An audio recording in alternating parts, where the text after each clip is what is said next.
Thank you.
Oh no!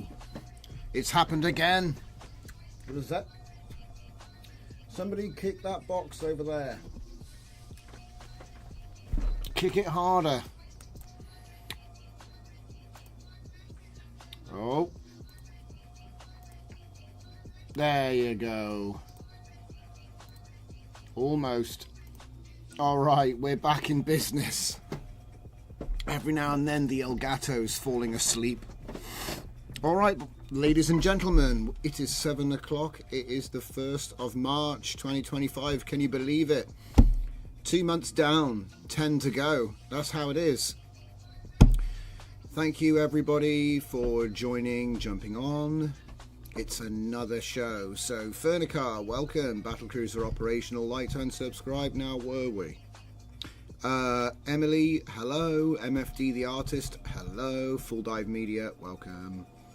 So then, what have we got for you guys tonight? Well, turns out there's a bunch of stuff that came out. If we take a look, we're going to have a look at what Keyjai's latest releases are, and we're going to see if we can probe those. There's going to be some WAN stuff, and there's going to be some...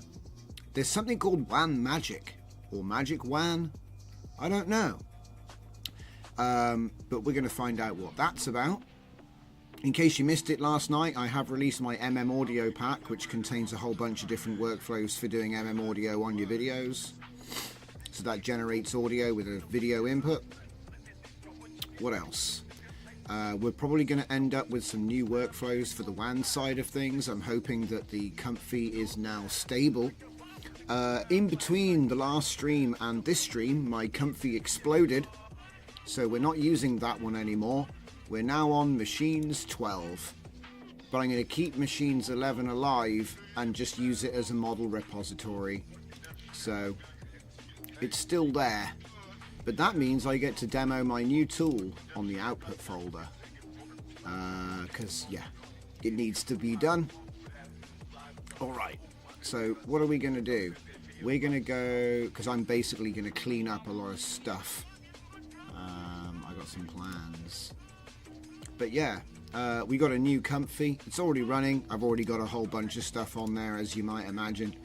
It's currently running a new workflow that's been added to the Keyjai workflow wrapper, and as you can see, what it essentially does, this workflow is going to get added to the pack, but it does 257 frames. Now, 257 frames at 16 frames per second. See how we need like a voice-activated calculator for AI? So context frames 81, stride 4, overlap 16. So that might affect what I'm thinking here. But 257 divided by 16 is 16 seconds. And that would give this an edge over LTXV, which currently can do, I think, 10 seconds. We're at 832 by 480, so it's not 720p, so LTX still kind of wins. But yeah, without chaining, I mean, in one generation, you can get 10 seconds out of LTX at 720p. But the motion in this is better. So it's like, oof, it's turning into a big race. And the competition's beefing up. What's that, Fernicar? Poor box, life pass in the blink of an eye. Yeah, Keyjai is probing in a Magic WAN. Yeah, let's take a look at that new repo, and you guys can see what I'm talking about. We'll take a look at Scout later. That's going to be coming up later.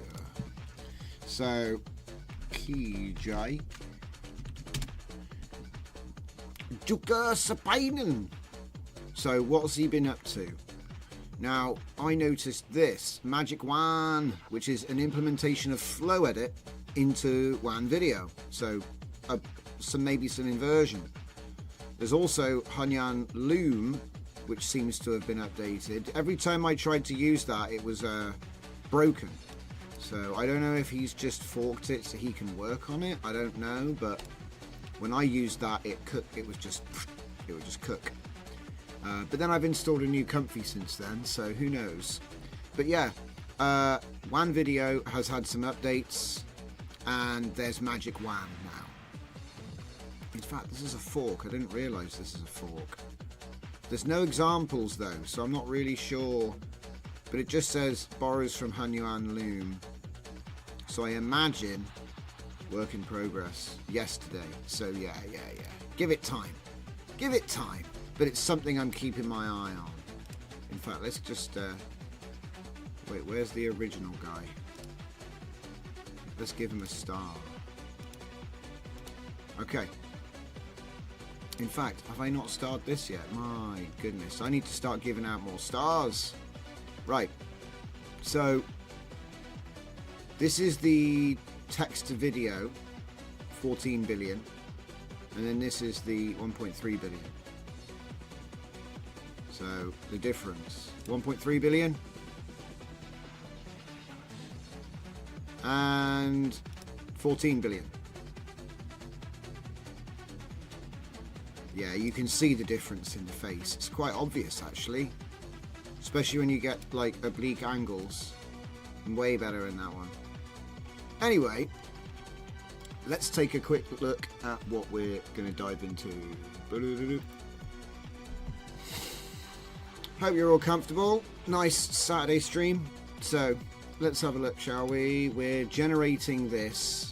Although, are we? It hasn't actually started yet, so this is a new workflow. I don't even know if it'll work. Fontaine. More details. Yes, way more details. It didn't look like a bunch of textures on a polygon. It actually looked like fur. So I think 14 is the way to go. This workflow was set up for the 1.3, so I put the 14 in to see how we get along. I haven't even got crystals yet, so you can't see that. I'm a little concerned that it's just not doing anything. But hey, it's been on this for a while.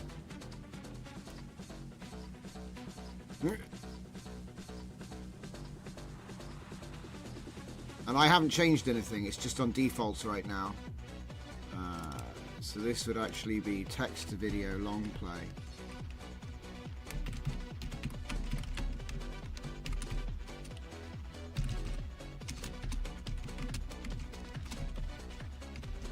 Because 15 seconds is pretty cool.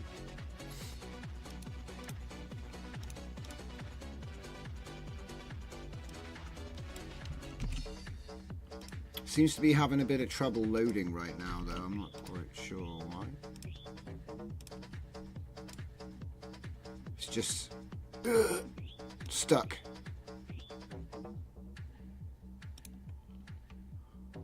I don't know.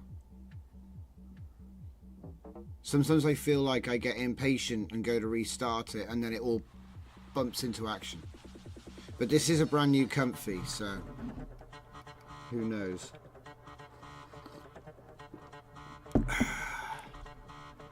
Nothing? I don't know guys. I think it might be worth a little bump. Considering using Comfy on Pinocchio, maybe it stops Comfy from messing up all the time. Yeah, I've been thinking about making like a... I've been thinking about Docker and stuff. Like make a personal Docker of your machine so that if you break it, you can just dump and go back. Mostly. See, what it was I added some new custom nodes, and it just started saying Q like forever. It was like spamming with Q all the time and nothing works. So I was like, looks like it's done. It happens every 2 months at the moment. But I got a symbolic link from my last model folder now, so that does make things a little bit easier. But it's still slow, isn't it? I'm thinking it might be time for me to start using my Scout. Might be. Have you heard about the possible malware built into WAN? Supposedly there is a Black Mamba keylogger hiding in the tokenizer JSON file. Well, if there is, just don't type any passwords in, bro. Lol.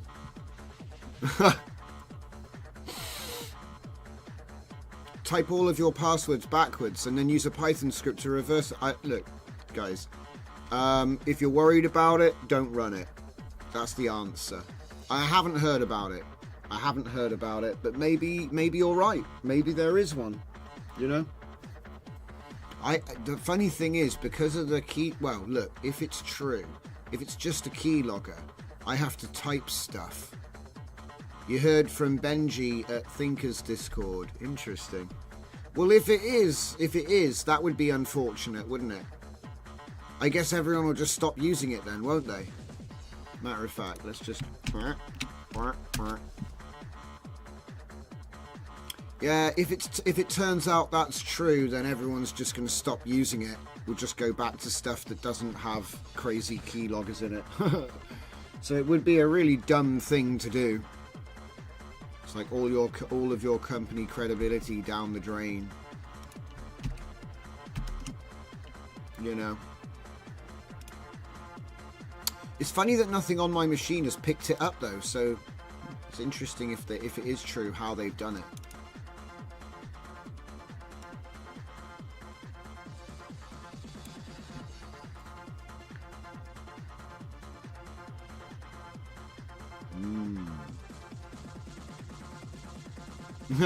Just write an AI to block the keylogger. Yeah. If there's a keylogger, hang on, that's a good point. Should we ask Claude? Yeah, let's ask Claude. He knows what's up. Hold up. Let's ask Claude. He's the perfect guy for this sort of question.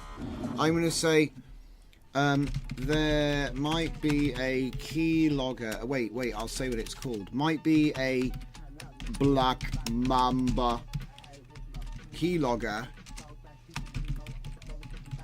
in one of my tokenizer JSONs? Tokenizer .json files. We can mitigate this by preventing it from communicating with the outside world using Python. Maybe I should say HTML just to put a twist on this. Go on then.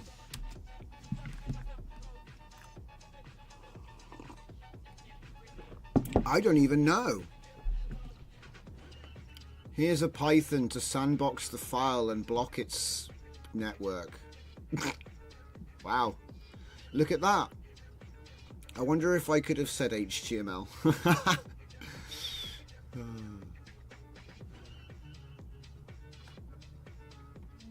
Use this fork to create a child process for handling malicious files. Use IP tables. That'll only work on Linux. Scan suspicious patterns in JSON. Loads JSON without executing any code. You'll need to install... Oh, okay. I didn't realize there was a Python IB tables. Okay. So the question is, use a virtual machine or container. So I could install this to Comfy. Pardon me. I could install this to Comfy. But don't I need to know which script it is? Do you know what I mean?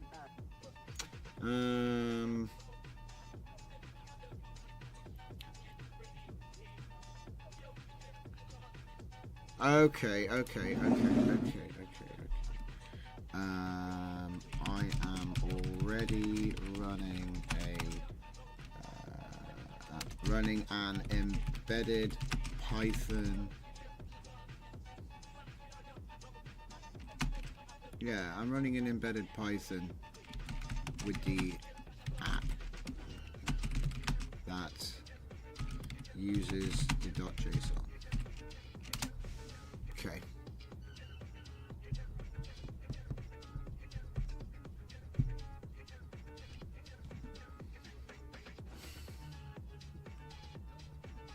Can block network communications.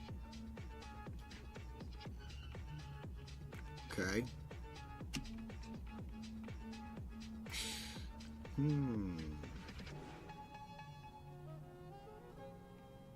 Okay.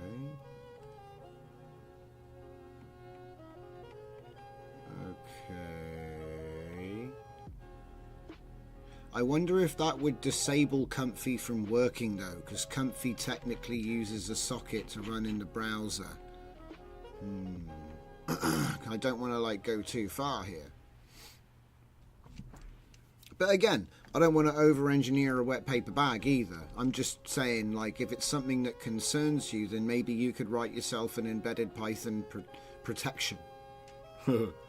So, I'm just wondering how it works. Does it actually, is it any time a JSON gets used? Okay, hang on.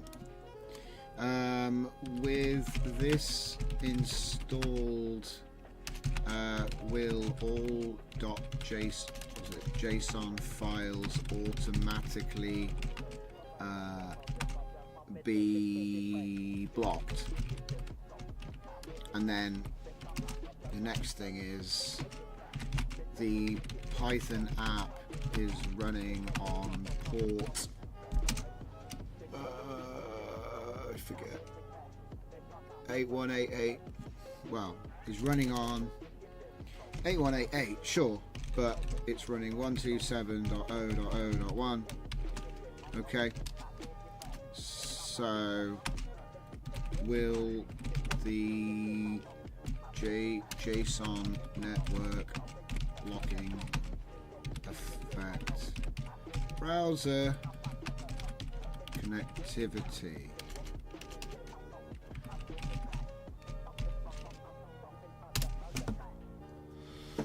Is there any other evidence other than Discord rumors? When you look it up, can't find anything. Yeah, it's true. Fernicar says, I shared the Discord channel how it was made. Injection code before safe tensors was implemented. Yeah, that was the other thing as well, see? The safe tensors doesn't allow malicious code to be executed, so it's interesting they're using a JSON to do it.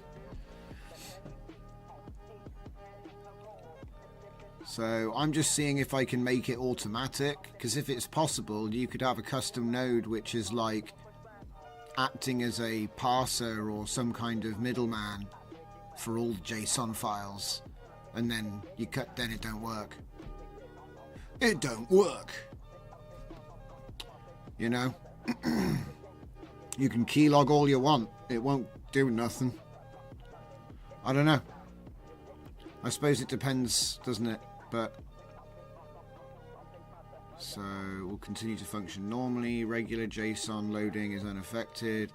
Only when you use safe load JSON will protective measures be applied. So you'd have to see, this is annoying because you'd have to fork Comfy to put the call into the code, you know. Or I suppose you could you could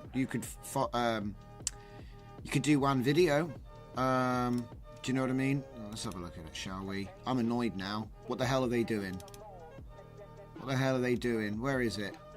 But this is a Kijai wrapper. So how the hell have they managed to sneak stuff into his work? That's even more annoying, because I know he would never do it. So you're saying it's in the text encoded JSON. The text encoded JSON. But doesn't that mean it's in the Hugging Face? How did they get this past? Okay, so we've got a transformer JSON, we've got tokenizer T5. I doubt it's in that. Tokenizer clip.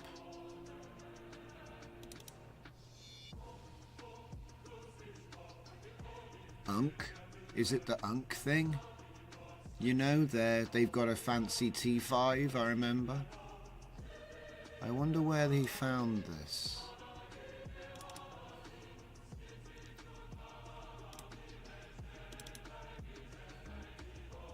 It's worth the detour if this is even a suspicion, okay?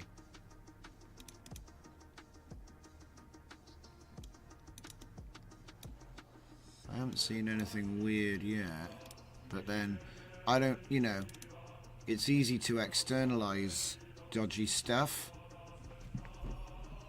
Oh, this is the one. This is weird. Why is it taking so long to load? It's a pretty big file. That's why, 16 megabytes.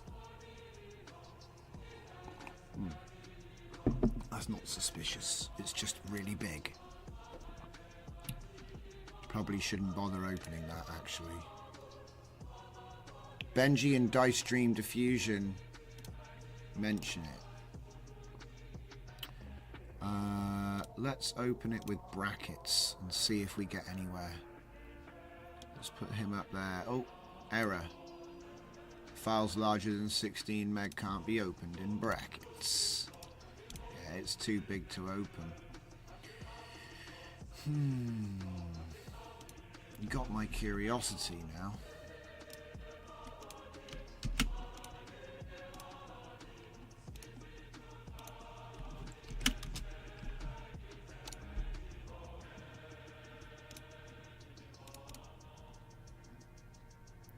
Oh. Oh.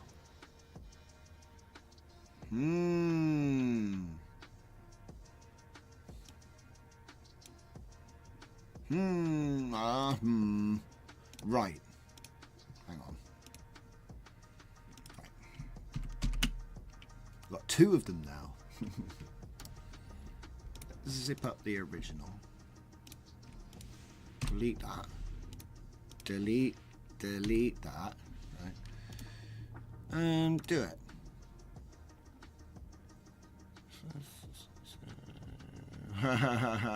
Look at it. It's too big. Yeah. It's like, it's a really big file. Could you not open big files? Okay, many ambiguous Unicode characters. Let's see it then.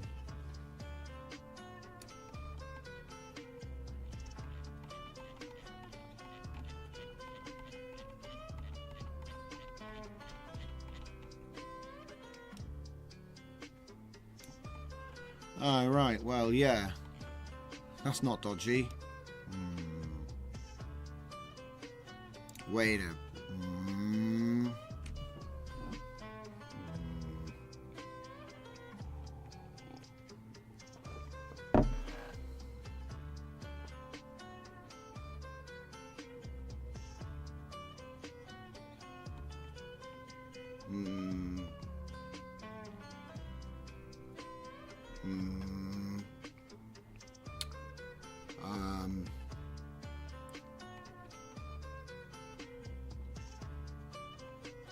It's definitely got some strange tokens in here.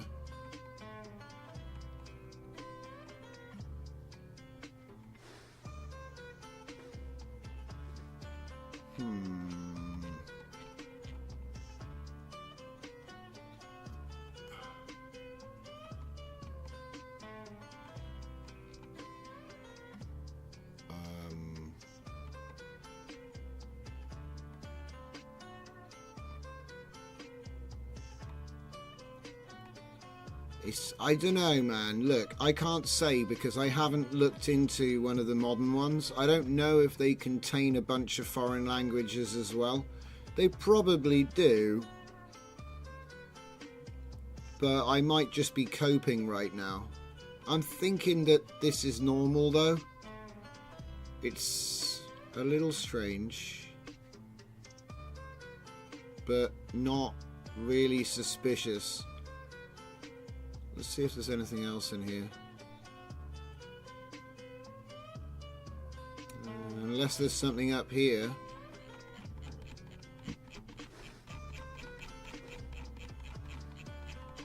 Maybe it's a different file. Do you know what I mean? I'm not gonna...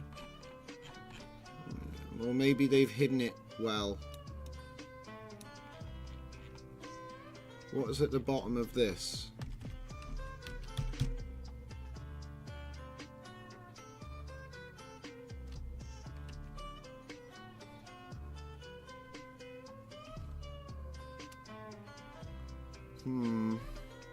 It's not suspicious. I mean, you know, if I was like... there is a bunch of weird tokens in here, but I can't say that's abnormal, because there always were a bunch of weird tokens in there. But there's a lot of Russian and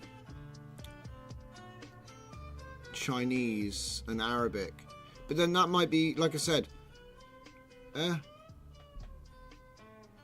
Like I said, maybe it's a different file that they're talking about. Oh, oh. You're listening to 5below5.uk radio. I put this together with all the tracks I've built over the last few weeks. Thanks for listening. It's like, maybe you can't see whatever it is they're on about. Do you know what I mean? I'm not gonna pretend like I know what where it is they found it. It might have been something, might have been a completely different file. But hey, I had a look. I actually changed something as well, so I probably broke it, but we'll see.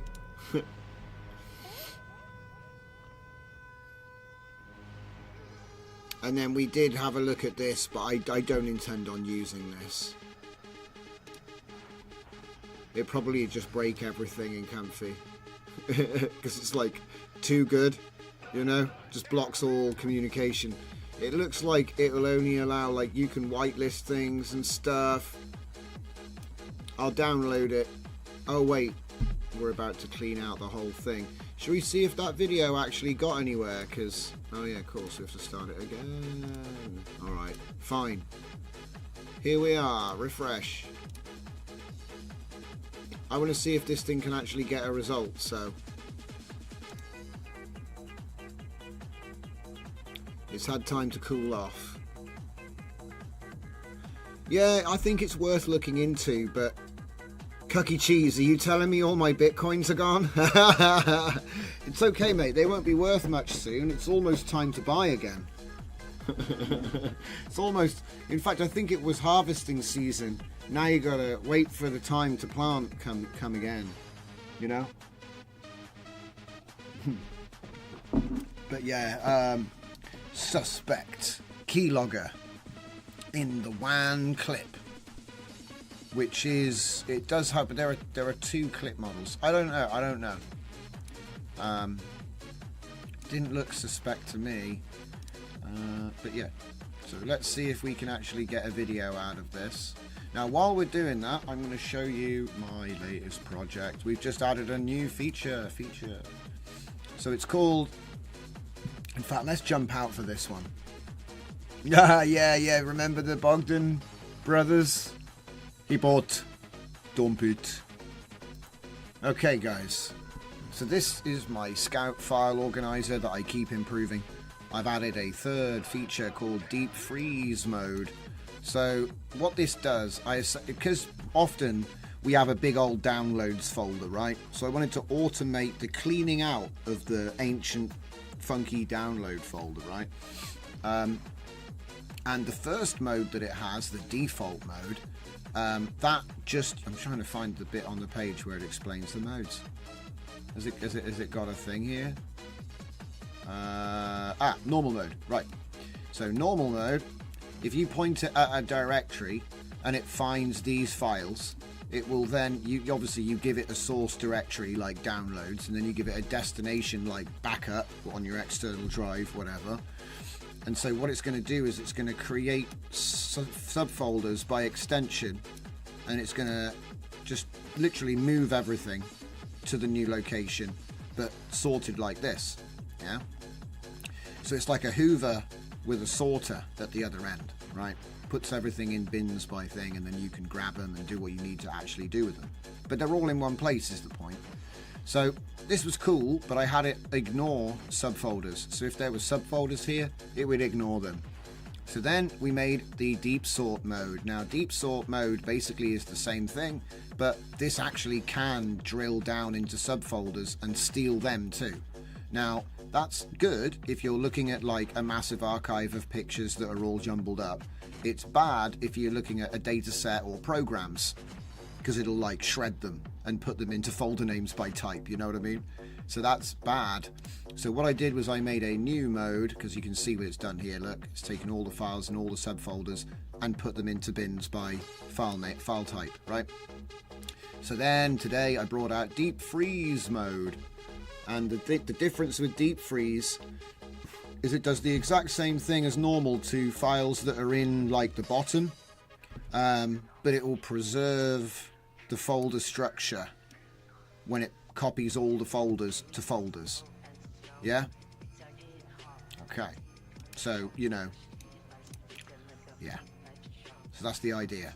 So then you'll end up with loads of folder names by file extension and a folder called folders at the top containing any folders it found. And then that way it doesn't like bust up the structure of whatever it was. You know what I mean? Because that's not a good idea. So yeah, deep freeze mode, right?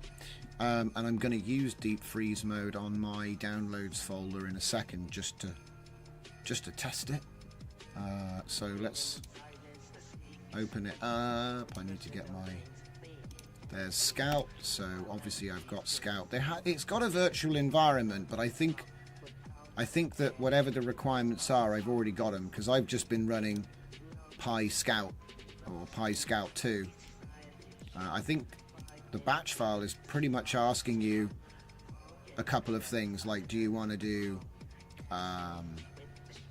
version 1 or version 2, things like that. It also remembers what your... I'll show you. Because it's got a VNV and I could activate it, but it seems to work without it. Let's see what happens. Python scout2.py. There we go. Scout 2. So it's currently looking at download super ranges, right? So if I just grab my... You've got to get it from C drive. If you grab it from the shortcuts, it's not a real path. So it's users, GenUI, and then downloads. If I can find it. Okay, so copy that path. Put it in. If you just type nothing, it'll just use the path that was there last. Okay. And then default destination path dot. I don't know what's going on there. That should be this folder here, my scouted folder on my network drive. Okay. So then I want to do deep freeze. Okay. You are about to move 24 files from downloads to scouted. Press yes.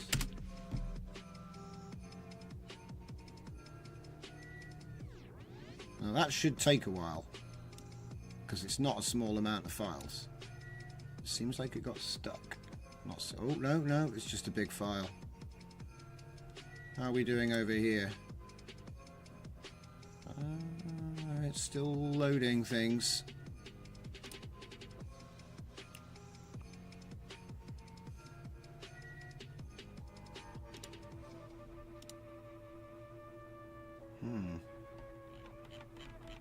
I don't see the folder yet. No. It's like panic as it deletes all my files.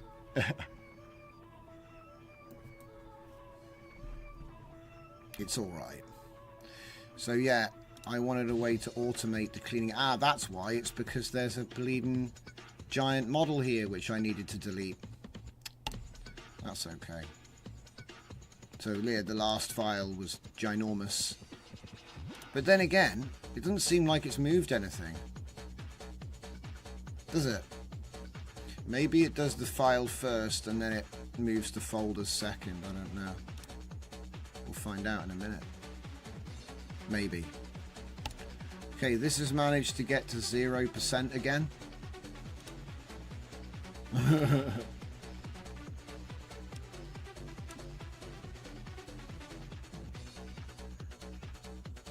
And for the record, this process is using completely different hard drives than Comfy. Same motherboard, different drives.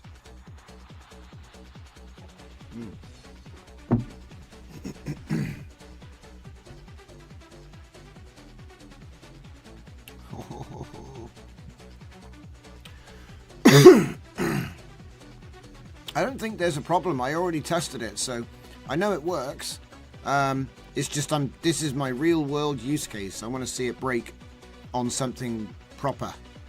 So giving it a 13 gigabyte file is actually not bad.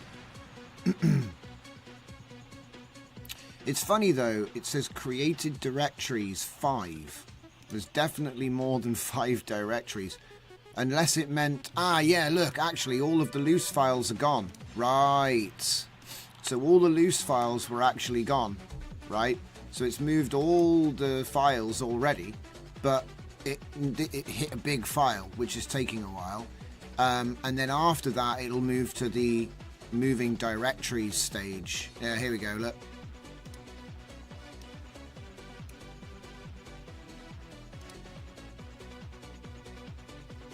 Oh my gosh, there was like look, when I accidentally downloaded a YouTube page, you know. There we go, it's moving the folders.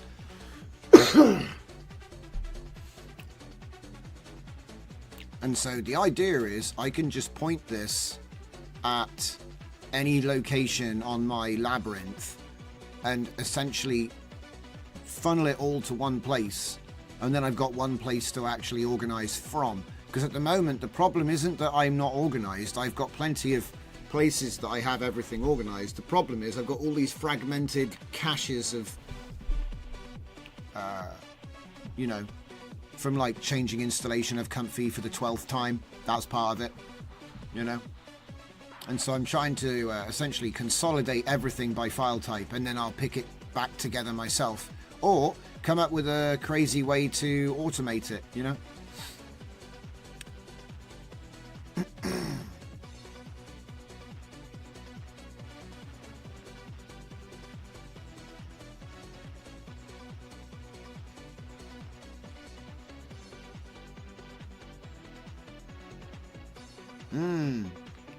Also, I've got a new idea for a Zenkai custom node which I'd like to make tonight. It's called Zenkai Image Prompt, and it's got a bit of a twist because it's a combination of two nodes that I've already made, and it will require a special way of... So, you know how with datasets we have the matching pair, right? So you have a matching pair, you have an image and a text file, same file name, right? One describes the other, yeah? We're all familiar. So I was thinking, how about I make a loader like Zenkai, so it loads a random image, but it also has a text output, because I actually pre-save the caption pair, right? And so then you're loading the image, but you're also got the option to load the caption. And that will save computation on running Florence on the same image 5,000 times. You know what I mean? If you're using an image and you're Florencing it, or whatever you use. And then obviously we make a way to create them and store them in a folder which that node is looking at. And then anybody can just dump a data set in a folder in that folder, like we've done with other preset plugin nodes. So then you can create your own, just throw your own data sets in there. I'll probably make like a batch file to download, you know, so you've got the option of downloading some of mine. And then that gives a clear example of what I mean. But then you can like randomly pull an image and a prompt in. And obviously you've got the choice, you know, you could just pull the prompt, you could just, so it's like I said, it's like Zenkai prompt, and it's like my pose randomizer. It's like both of them together. But then you don't have to pick, do you know what I mean? It would automatically go, oh, well, the file names are a pair. So, you know what I mean? I'll pick that one and that one. So when I randomly pick the prompt, like Zenkai, I'll match it with the output image. So yeah, that's my plan. I haven't ever made a node like that, so it'll be a combination of a few things. So it'll be a nice little project to show off in VS Code with Klein how you can make something like that really easily. Have idea, make thing, start using it. Save time, and all of that. Is this thing finished? I swear it writes me a report when it's finished, so it looks like it must have found a ridiculously comfy UI Google Chrome files. It sounds like some kind of TV show. The Chrome files. What on earth is... It must be huge because it's been on it for ages. Well, I'm glad I'm doing this. I'm probably going to end up finding there was like loads of stuff in there. Shit, there's still loads of stuff in here. See what I mean? It was getting out of control, man. It's probably just like loads of workflows, to be honest. Anyway, I'll let it keep working on that. This is still apparently... Oh, I don't know when it said 30 steps, but that's the closest I've got to it actually running so far. Let's check the performance indicators right quick. Yeah, it's maxed out. And we're in shared GPU memory as well. I wonder, maybe it will work if I make smaller video. Like, I just want to see it run, but I'm going to let it cook. I'm not going to abandon ship. We did a fresh run just for this. So I'm going to be stubborn and give it time, and we'll continue doing what we're doing. Not there. Where was we at? Oh yeah. 3D workflow collection. Yeah. So it's just going to keep going. Oh, what? No such file or directory. Interesting. Okay, so that's the first time I've seen it fail. Failed to move folder data mosh. No such file or directory. Okay, data. Okay, so it's having some problems with one file. Do you have any problems with anything else? Oh no, there's another one. Look, Creative LUTs won't let me do that one. Okay, so it's the first time I've seen it fail. It's failed twice. DJZ again. Access denied. Workflows, Git, objects. Strange. Anyway, enough of staring at that. I'm going to put it down in the corner. Like everything else. Right, let's make that node.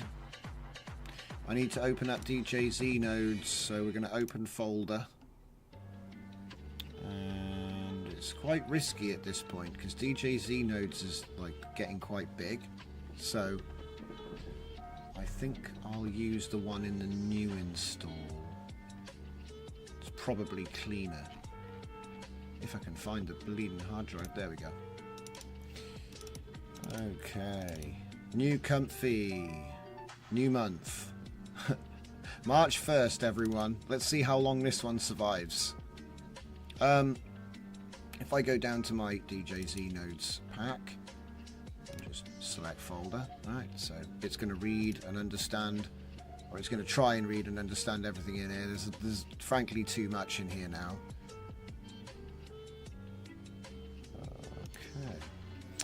Right, so we're going to need a couple of things. So if I go all the way to the bottom, we've got Zenkai prompt. Let me just check this one. This one's got the blacklist. Yeah, that's useful actually, because then if you've got, say you've got 1,000 images that all have attached captions. Half of them are men, half of them are women. If you type woman, you'll only get the men, or rather you won't get. So it is a way of filtering the randomization. So I think that actually basing it on this one is a good idea. So I'll open up that and this because it explains all the features, right? And then what I need is Zenkai pose. Hang on a minute. Wait a minute. Where is it?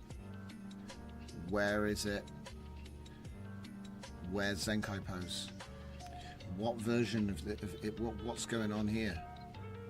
It's giving me a weird version. That's not good. That's really bad juju. Alright, I'm going to go back to the old, because I can still get to where we are at right now. It's not a big deal. I'm going to go back to my old install real quick. So let's just close this folder. Open folder. We need to go to the one that we had before. I've got all three, so we can go back a couple times. There's only models in one of them now.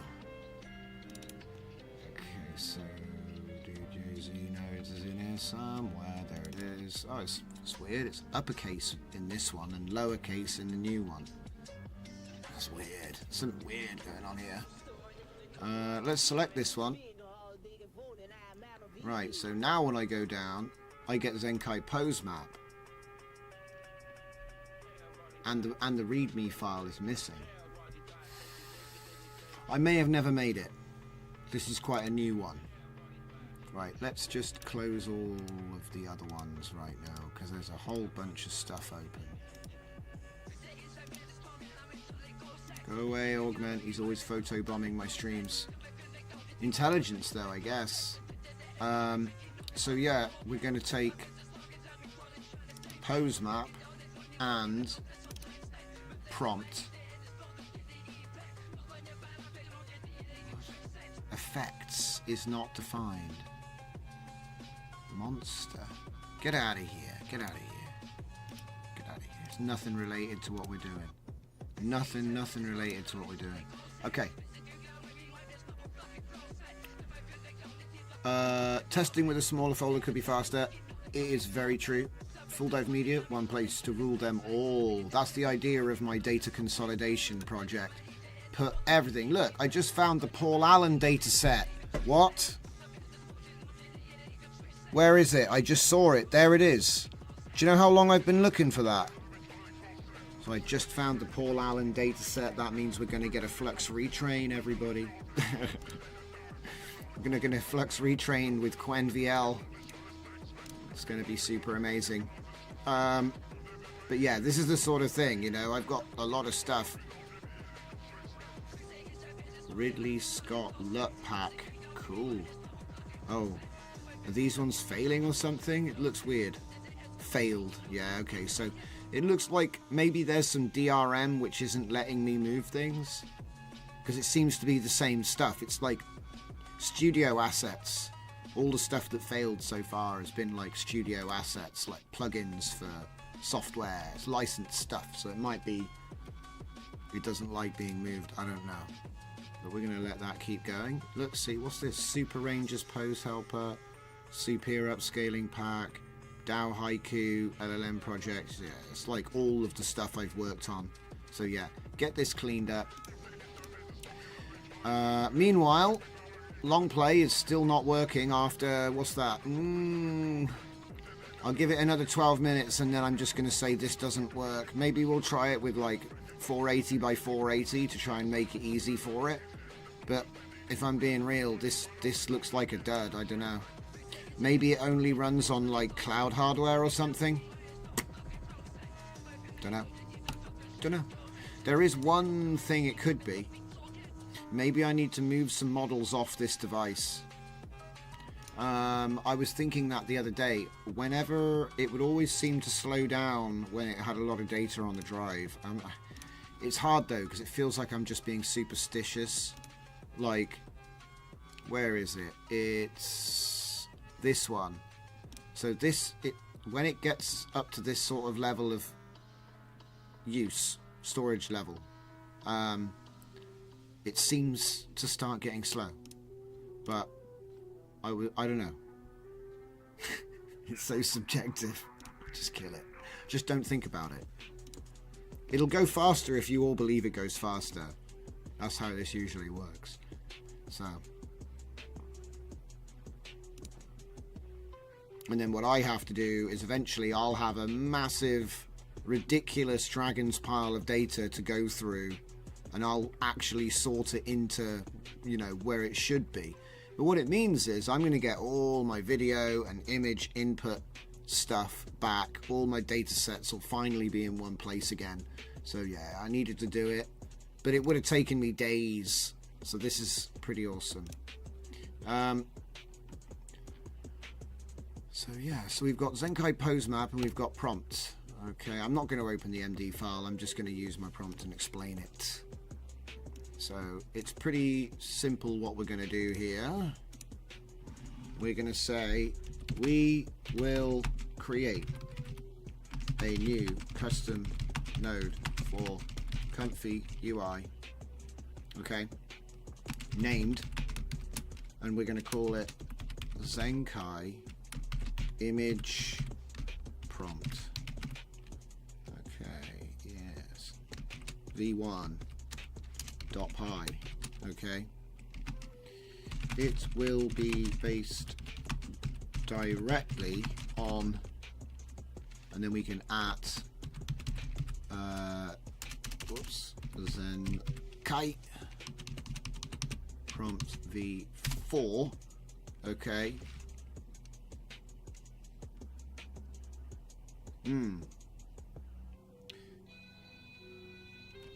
For the what's it? Random seed controlled. Random seed controlled. Well, actually, we need to pick an image with. So it's not that. It's not that. Actually, it's going to be based directly on the other one. Thinking about it now, it's going to be based on Zenkai pose. Where's Zenkai pose? Pose map. Yes. In terms of the seed-driven selection of an image in a subfolder,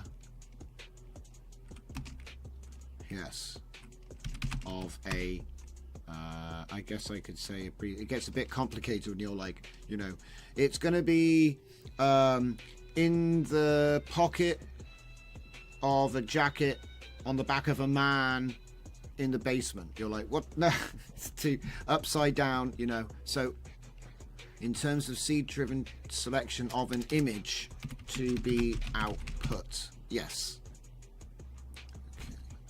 Okay. The same, what is it? The drop-down menu will allow selection of the folder names found inside slash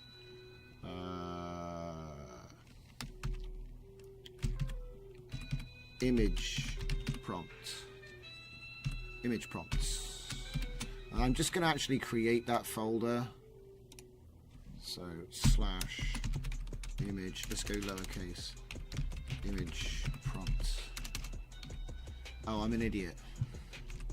Don't need to do that. Image prompts. There. Back to the prompt.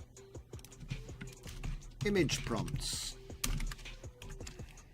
So what I'm saying there is I want him to populate the drop-down menu based on what he finds in that list. Because if you look in pose maps, look, we have subfolders which contain images and a JSON file. Funnily enough, we don't use the JSON file. It just happened to come with my poses all come with JSON files, which are, you know, what the pose is. So you can edit them. But the point I'm trying to make isn't that. It's that gave me an idea. I was like, well, what if we had text files? If the you know, I'm going to make it so that this node looks for a match. So it'll select an image at random, but then it will also see the paired text file, and so then you get an extra output, which is the text. Okay. So I guess it doesn't really work like Zenkai Prompt v4, but I do want to steal that feature, because you can't filter images, but when you have a paired prompt and you're filtering that, you can. So that's what I'm aiming for. All right. The drop-down menu will allow selection of the folder names found inside image prompts. Okay. We can, what is it? Users can place images with matching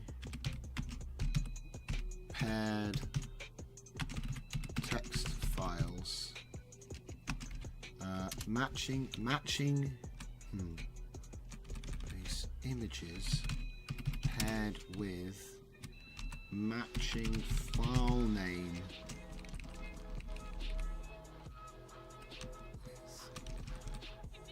Matching file name text files. Okay.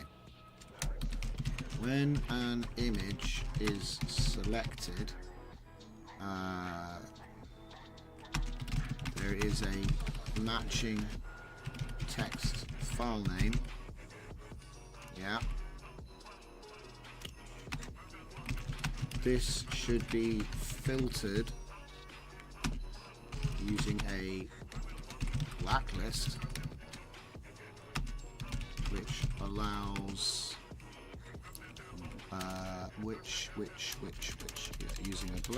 using a blacklist. C at Zenkai pose map prompt, Zenkai prompt 4 for details. Okay. I'm just trying to see that. We will create custom node for Comfy UI named Zenkai Image Prompt V1. It will be based directly on Zenkai pose map in terms of seed-driven selection of an image to be output.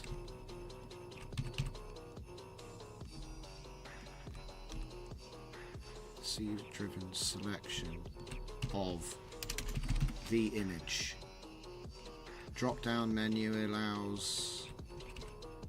will allow selection of folder names found inside image prompts. Users can place images paired with matching file name text files. When an image is selected, there is a matching text file name. This should be filtered using a blacklist. If no blacklisted word is found in the image, it will be used as the output, and the text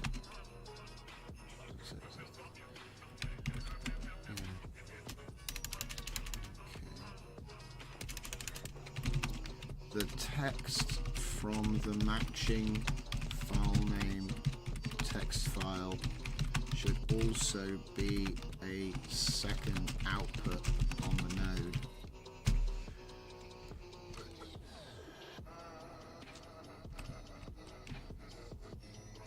Really hammer it home. That image will be used as the output. Text from inside the matching file name text file should also be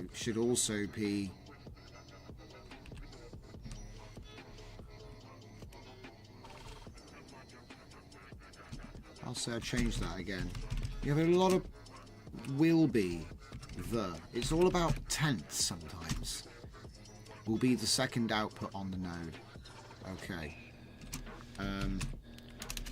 As in the Zenkai prompt v4, if there is a matching word found in the text file contents, it will iterate through images until one is found that does not contain a blacklisted word. A blacklist. So I could have probably just said a blacklist ages ago, but I'm trying to make sure I give it everything I want. Give it everything I want. Yes. If no blacklisted word is found in the image, that image will be used as the output. Text from inside the matching file name text with a second output on the node. As in. Oh, okay. Just as with the Zenkai logic, blacklist logic, it will iterate through. Cool. So what else have I left out? So, okay. We should have a drop-down menu where we can select a folder found inside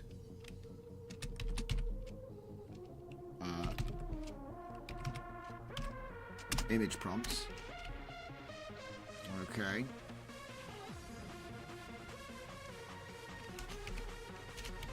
Ah. Lol.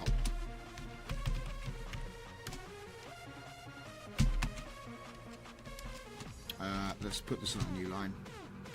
we should have a drop-down menu where we can select a folder found inside. We should have a seed that is determining the image pair being loaded. We should have the image output and the text output for the pair of text and image files. I'm just trying to think, what else do I need here? Yeah, and then finally, yeah, we should have the blacklist input. I mean, that's about it. I think that's it. And then I just need to put a data set in there, you know, so we can test it. So let's go into plan mode, and then I will grab one of those. Do you know what I wonder? I wonder if I've just hoovered up a bunch of data sets. I'll just whack one in there like that. Here we go. Refresh. Folders. Wow. How much is that? It's growing. Right. Let's see if we've got a model. What's that? Looks like just text files there. Are these all just text files? Oh no, that one's got images. Space Ninja Soup. Alright, so delete that. Yeah, it's fine, I can just make that again. And then this is Space Ninja's Soup. Alright, so we'll copy that and put it into whatever DJZ nodes thing. Folders. Image prompts. Right. Yup. The files have been deleted or moved since you copied them. Damn. Foiled again. So what's it complaining about? It's trying to say that the files aren't there. That's never good.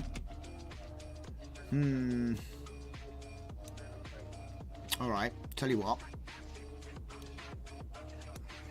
Before it derails me further. Reveal in File Explorer. There we go. No, yeah. Right. Files look pretty solid to me. Oh shit, where'd it go? There it is. So, copy it. Right, paste it. It's fine. Don't know what I was worried about. All right.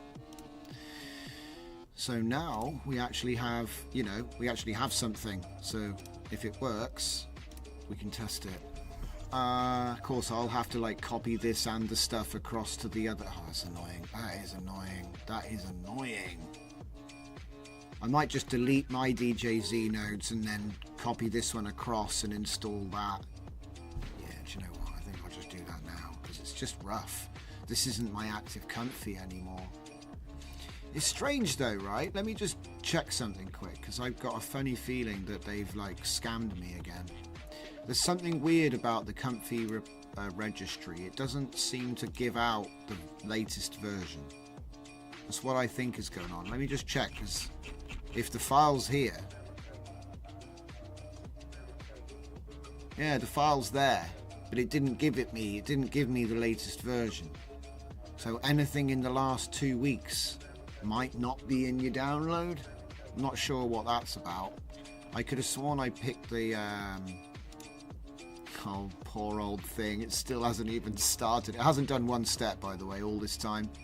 So you should definitely rent the cloud and see if you should pay $3 an hour for this. I think we're going to stop it, guys. It's like time for me to drink coffee again. And it's not, we tried it. Long play workflow, we tried it for an hour. No. I mean, you could say, why don't you do it with the 1.3 billion, right? Maybe it'll work. Maybe it will work. But I don't even have it. Yeah, it's coffee time, guys. So, let's see. What have we got? Ah, yeah, we got the plan. So let's see. We're almost ready to pull the trigger, so I'll go and make the coffee when it starts coding.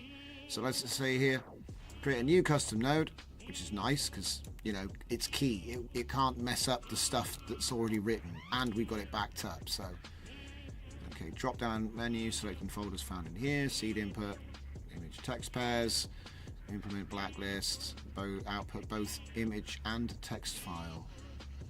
So prompt folder, seed, blacklist, image, string, list images, each image file, check it, pass the blacklist, use the seed to establish a roundable but repeatable order of files, iterate through the files, text file exists, content doesn't, yeah. This looks clean. So let's see if it can handle the gas. Off it goes. It's coffee time. Oh baby.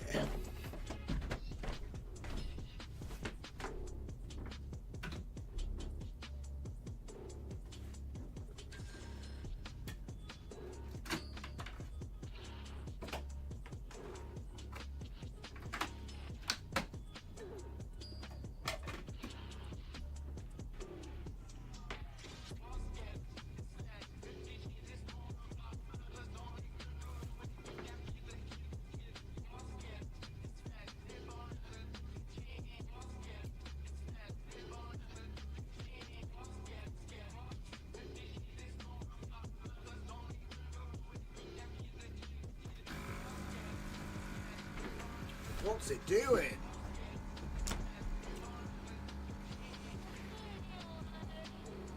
Holy wait, what? Why is it? What the hell is it doing? What the hell is it doing? Why is it in PowerShell?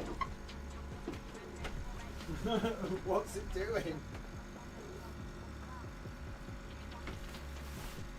Simple placeholder content. What? What is he doing right now? He's going mental. This is epic. Right as I turn my back. Why did he create a test thing? You mad goon.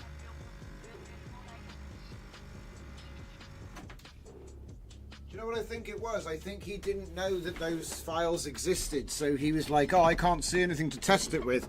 I'll just create something to test it with. Like, what? What are you talking about? What did he do? Hang on, I need to see what he did. Full screen this.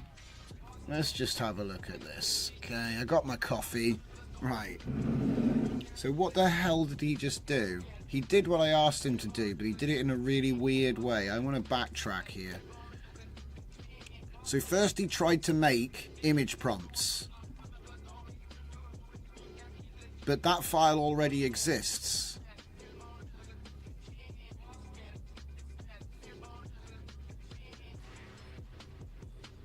Okay. Oh wait, no. He created image prompts test. So he creates a folder. And then he creates a prompt in sample.txt, and then he creates, he created the subfolder. It's because it goes off the edge of the screen. Look, he created the subfolder image prompts test, right? It goes off the edge of the screen, and then he writes a text file, okay, and then he needs to make an image.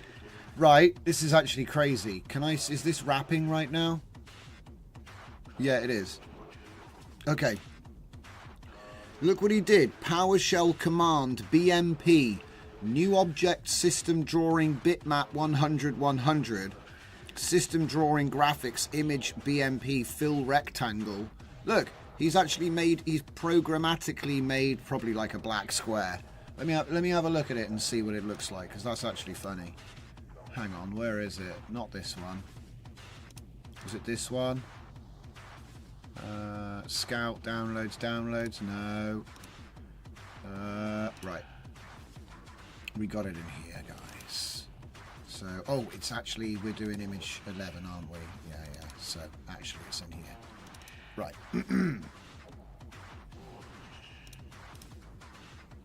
So there's the prompt. But then we go to the folder, image prompts, and it made test. Let's have a look at it then. We don't support this image file. He made a glitched image. That's okay. It's fine. I just had to see it. I was like, you know, he didn't think he had any examples, even though he saw the other folder. Anyway, whatever. So how is he... DRR test. So, DRB image prompts test. Get child cannot find because it doesn't exist. And then he does dir image prompts and it gives him that. And then he does dir... What the hell is he doing? So then he sees the match and he's like, okay. And then Node looks for this. So yeah, it does everything we talked about, but he decided to do it with sample. Like this filtering dual outputs. Okay, well, I mean, time to restart Comfy then, innit? Where are you, you silly... Oh, nice. I got a report done as well. That's nice. We can exit Scout for now. Oh, wait. It's already finished. Yeah, cool. So... I don't remember closing it, but I'm sure I did. So, let's open Comfy back up. The silly sausage. I can't... What the... Ah, it's over here. Got it. Matter of fact, if this is what we're doing, I'm just gonna do the switcheroo before the reboot. There's no point having multiple DJZ nodes, it's just confusing.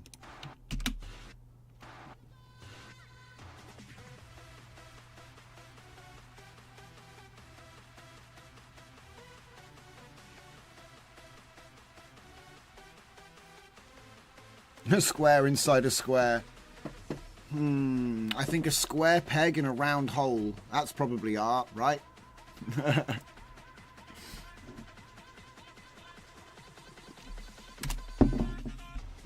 Hello, wake up, wakey machine.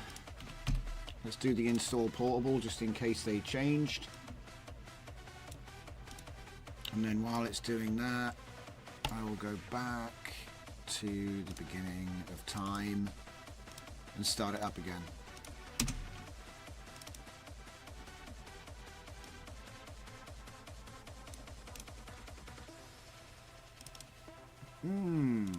So yeah, a lot of this now is junk. Yes, there's something else I need to do. I need to cut my LUTs. Do I even have essentials yet? I bet I don't. Yeah, I do. Good. Replace. Excellent. That's how you do it. So yeah, I mean, I've pretty much recovered. I broke my Comfy today. Did a custom node update, and it just started spamming my queue, and I was like, ugh. So they just thought, yep, that was the last straw. So we did a complete rebuild. I do want to use my Scout to actually, like, because I reckon Scout could empty out. You just got to be careful. You got to be careful where you stick the Hoover. You know? Right. So yeah, I'm thinking about like slimming down because my models are kind of like crazy. If I go, where is it? If I ask it how many models I have in here, it's too many. It's got, yeah, look, 568 gigabytes of models. It's just too many. So what I'm probably going to do is I'm just going to like offload everything that's like more than 6 months old, something like that.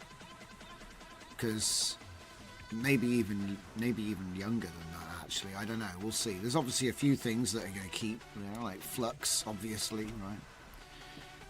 But those stacks aren't small.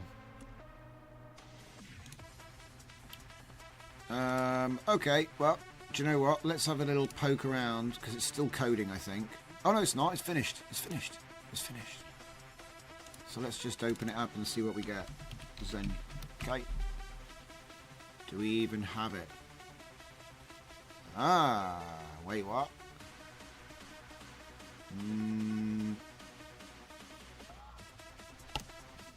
I don't see it. Refresh the page, maybe? Probably. Oh, wait a minute. Now we've got Zenkai pose map. Oh, I know what's... Do you know what? I'm such an idiot sometimes. Do you know what I forgot to do? This is really obvious. I forgot to add it to the freaking in it.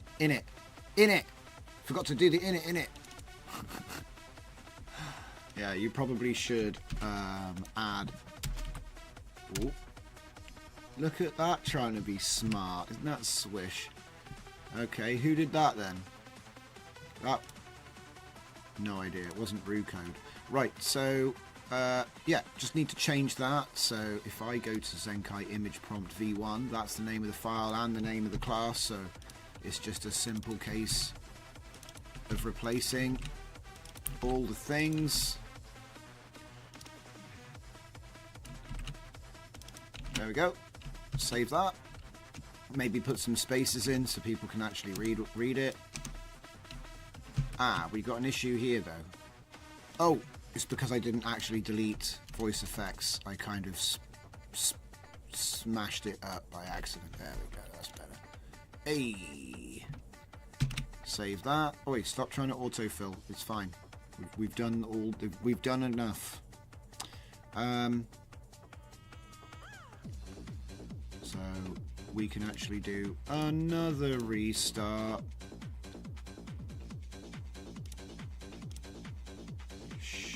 Yep, it's restarting. So yeah, okay, let's just minimize this. It's too big now. There we go.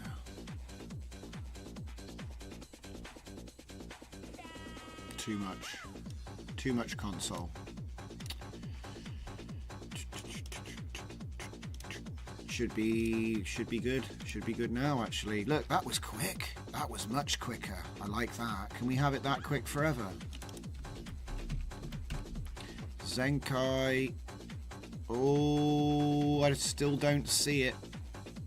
Did I call it something weird and I'm like forgetting what I called it? It should be called Zenkai image prompt. Oh no! You know what I've just... I'm being idiot again. We've currently got 11 open. So let's just copy that. Close this. This is why it's a nightmare to have multiple locations, and that's why I migrated. And I forgot to switch to the new folder, didn't I? So that means, you know, the changes I'm making aren't actually taking effect because you have to like copy them in. So that's why I migrated everything here, so that I can just, oh boy, so I can just do this, save that,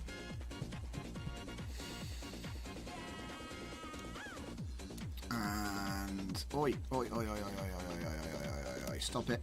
I don't like how it pops up like that. It's very annoying. Okay. Where is it? There it is. Cool. All right.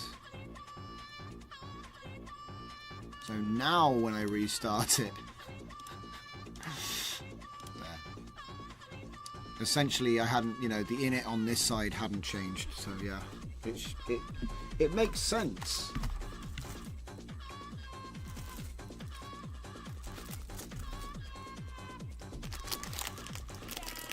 It was that last 5% again. He came for my buns.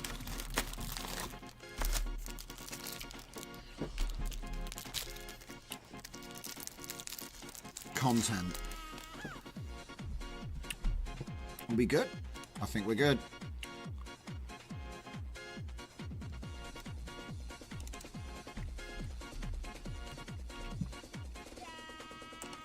Hey.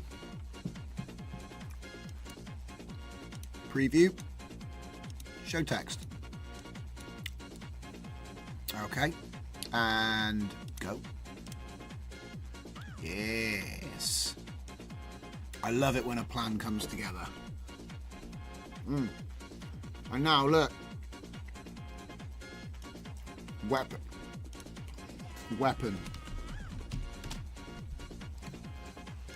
They've all got a weapon.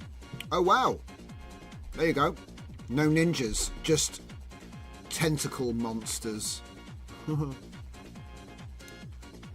I think that's the only image in the set that doesn't have a weapon.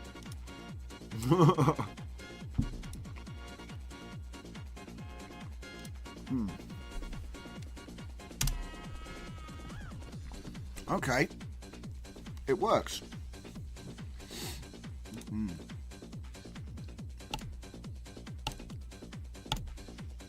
And you say, well, what's the point of that, Johnson?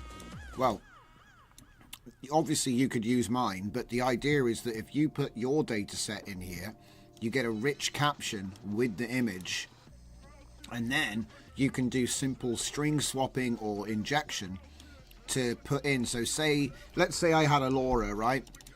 Let's say I had a LoRa that the trigger word was CGI or something, okay? So what I could do is I could do the prompt swap, right? So this has a trigger word XJX because that's what this model, you know, this is a data set. This is what the trigger is, right?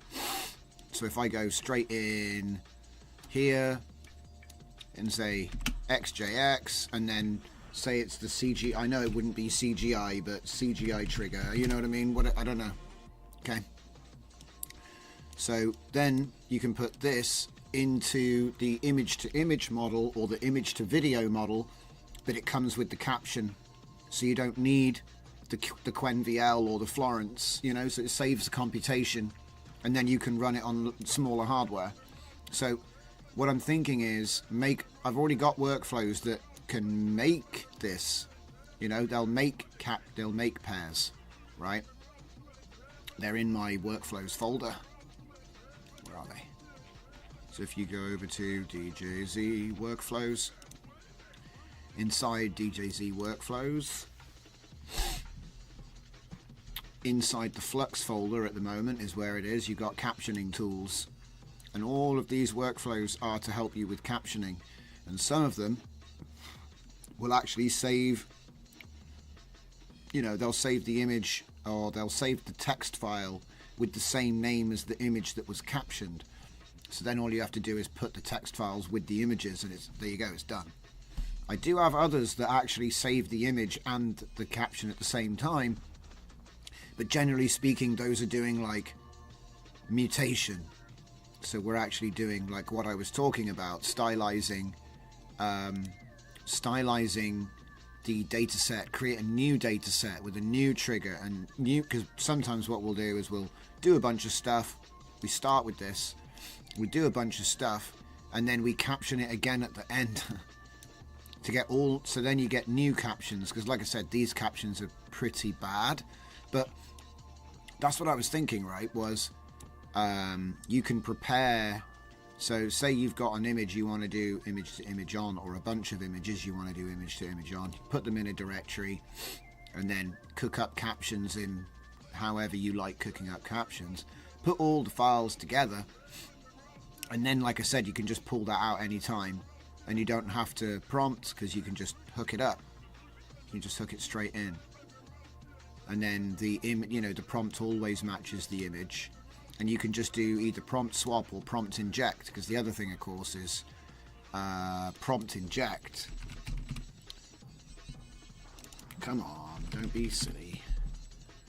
Right, prompt inject. Close this. It's trying to do hotkeys. So let's say we go into the prompt inject, right? So say Space Ninjas, right, is my... That's my target, So I target Space Ninjas, because I know that's going to be in this every time.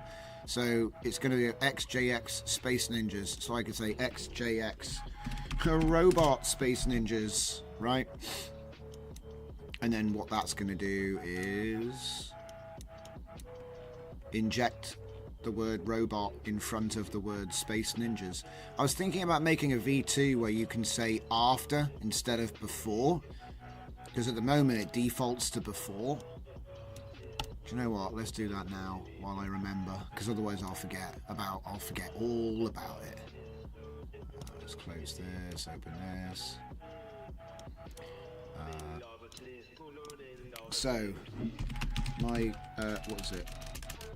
We will improve my custom node by creating a new one by creating. I need to just give it a name. What was it called? I'll call it prompt inject v2.py, which is based directly on app prompt inject, not MD. Prompt inject.py, where we can add a new Boolean mode for before / after injection. Yeah.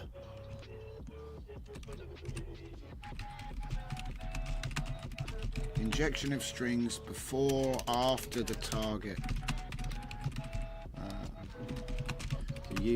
What is it? Yeah. Currently, the injection is placed before the target word. With this enhancement, the injection can be placed before or after the target word according to user specification of this new Boolean. Now, by saying Boolean, I might have confused him, but hopefully we get away with it. Okay. Zoom, please, says Vernicar. Sorry, mate, I didn't realise it was so small. I don't know if we can make it bigger. I do set things to be bigger.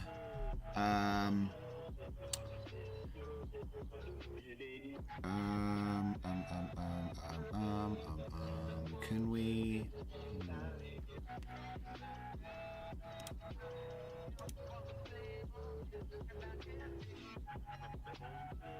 I swear I did it with zoom in. There we go. We zoomed in. It's so small. Zoom for the picture. Okay. Okay. Create new, prompt inject v2, add a boolean, inject after, false. Modify to do it. Inject after target, result sub, injection wrap target clean injection wrapped. Wow, that's a really interesting approach. He just did it like a flip-flop. Is changed method will also need to be updated. Sounds good to me. Oh, so yeah, I don't know when we're going to start doing it, guys, but I want to announce one thing tonight soon. It's going to be soon. In fact, you know what? Have I even got it open? Let me find out.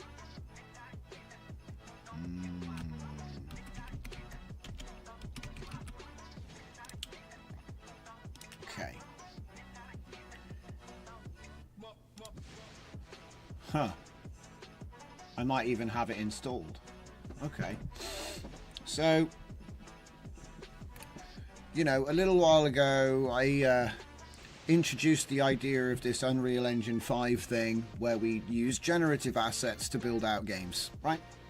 I sort of floated this idea and we had a little look at some of the templates. That was fun.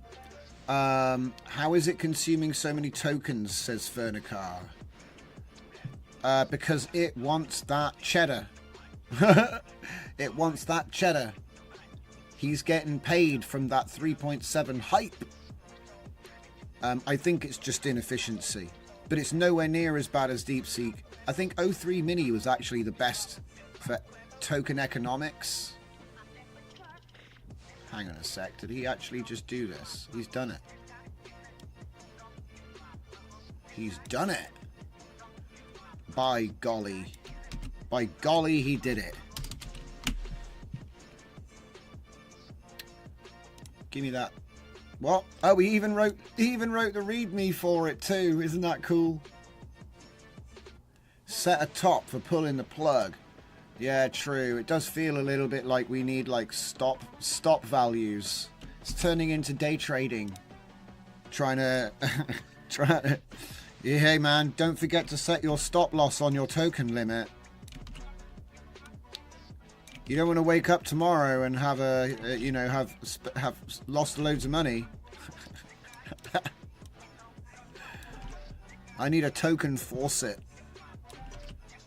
Okay, prompt inject v2. Save that. Save that. So this is now done. Okay, and I know I'm getting sidetracked a little bit, but that's okay.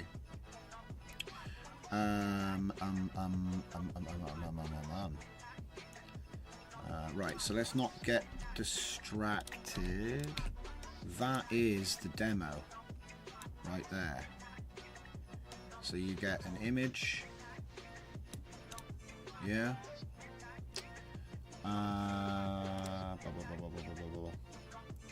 We need a folder. Here it is. So examples. Any example is good. Oh, maybe not. Maybe not this one, actually. Anyone is good except for that one. Maybe this one.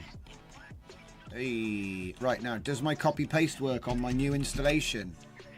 What do you reckon, guys? We should put like a... Hang on. I'm going to put this up. Can I do it? Let's do it. I want to predict the future here. Here we go. Let's start a poll.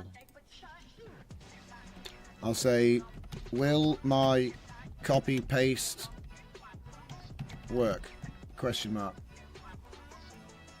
I'll put a poll up in the chat. Let me know. What do you think? Do you think copy paste is going to work, or is it going to give me like something else or just nothing? What do you think?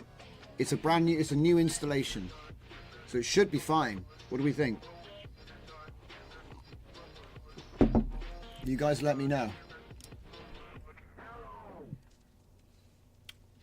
There's a bit of a delay. Yes. You reckon it's going to work? Okay, so far it's a yesing. We're yesing so far.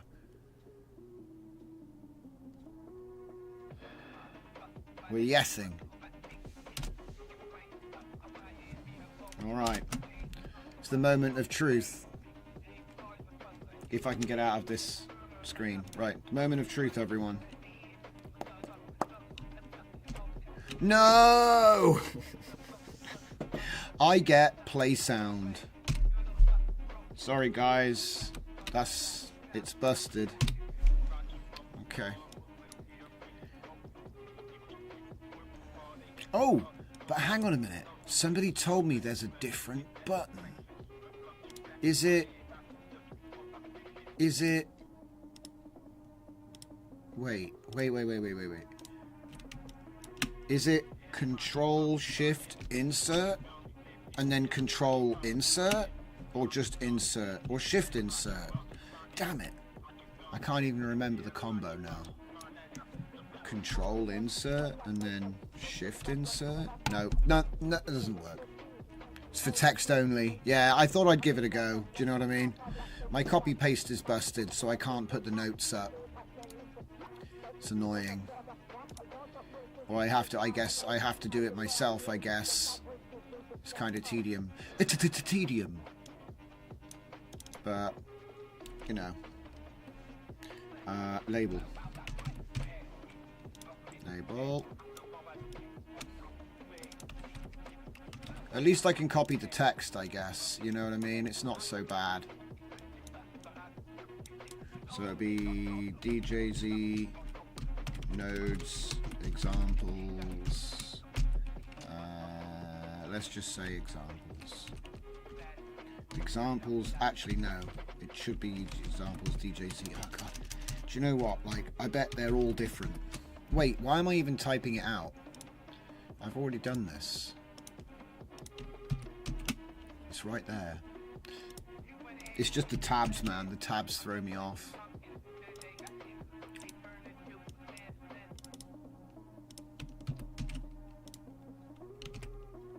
Oh, crumbs. Every time you press paste, it gives you a play sound. It's busted, man. What's happened?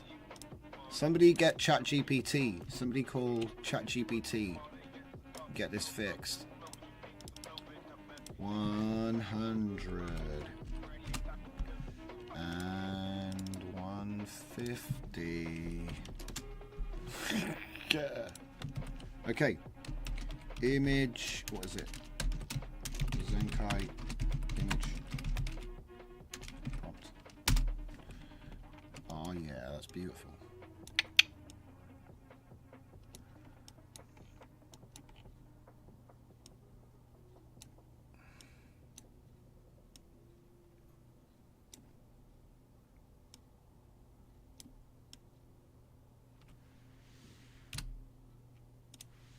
Oh my god, the music stopped. Combine audio. No. Zenkai. Image. Prompt. It's kind of, you know, it might sound confusing, but it is an image prompt. You get an image and a prompt. I mean, I could have called it image and prompt. But yeah, supports blacklist. So you can filter your data set and pull up an image. For, you know, I'm sure we've all got data sets, so I'm not gonna go on about it. I may as well. Well, I've already made it now. It's already made.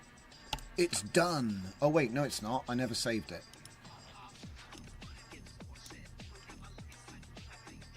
Oh, crud. Come on, man. There.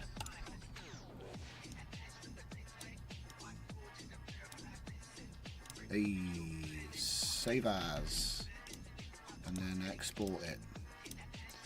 Beautiful. Okay. And then we want to go to workflows, and we want to go to examples, and we want to throw that guy up there. Yup. And then it's DJZ nodes time because we've got to throw up the new node.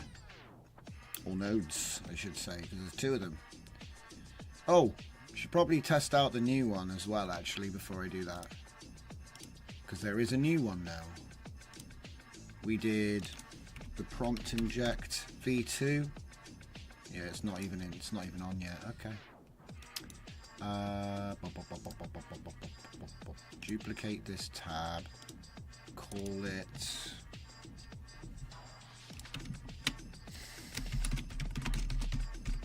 prompt inject v2.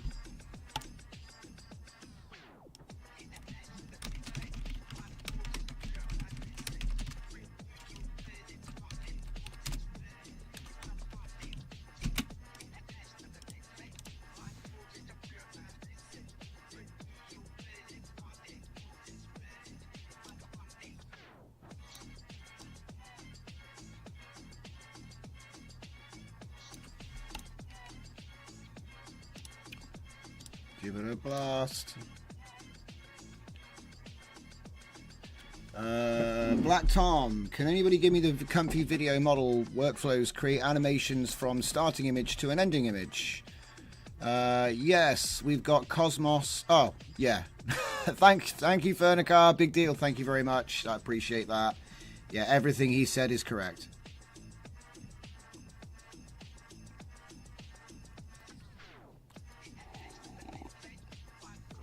That's the most recent looping thing.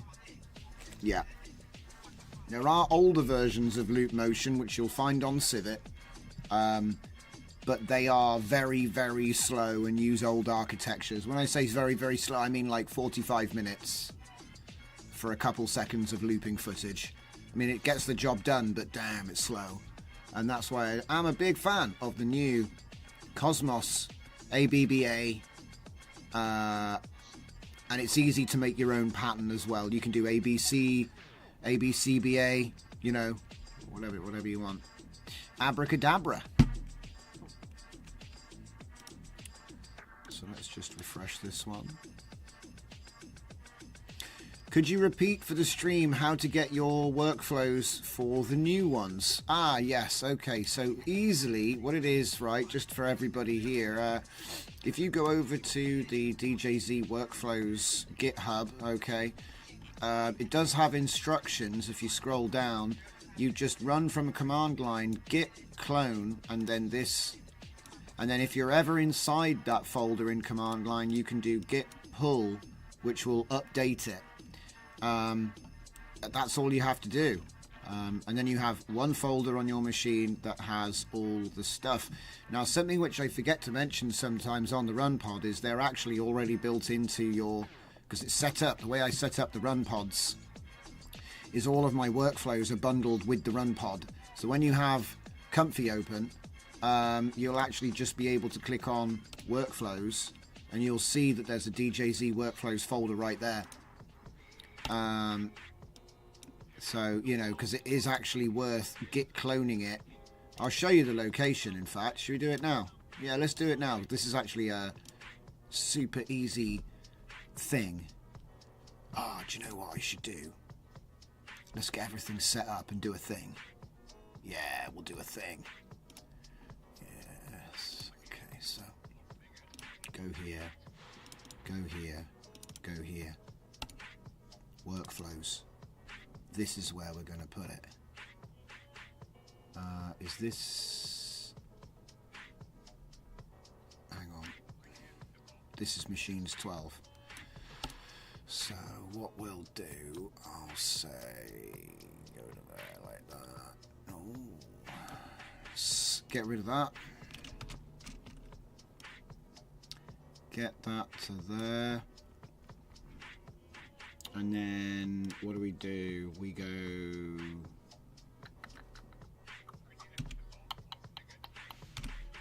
OBS. 2 seconds, ladies and gents.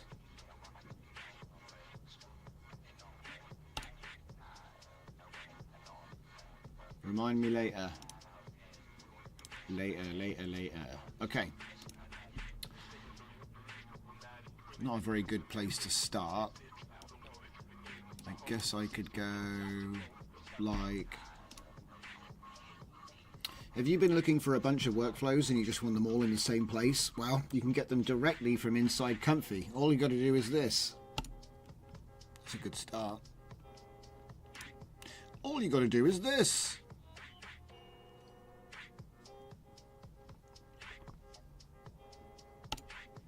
Go to Comfy UI, user default workflows, and then type CMD.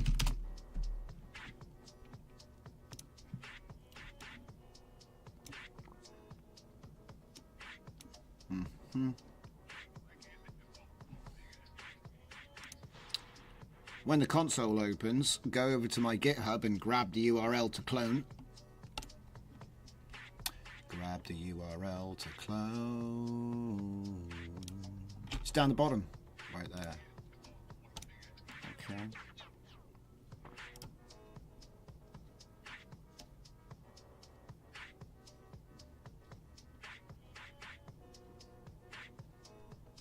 Man, look how long that workflow that's so long. Paste the URL in and hit enter.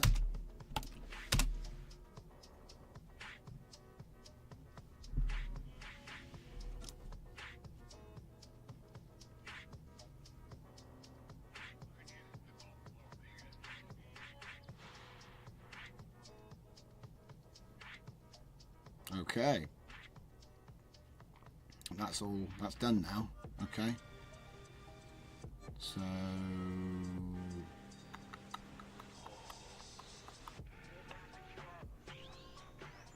yeah. So once you've done that, close the terminal, head back into Comfy. Sometimes you have to push R, but when you now go into your workflows, you'll now see that there is a workflows folder. It's not there. It's not here. There it is. Now it's there. I love how I say it and it's not there. Yeah.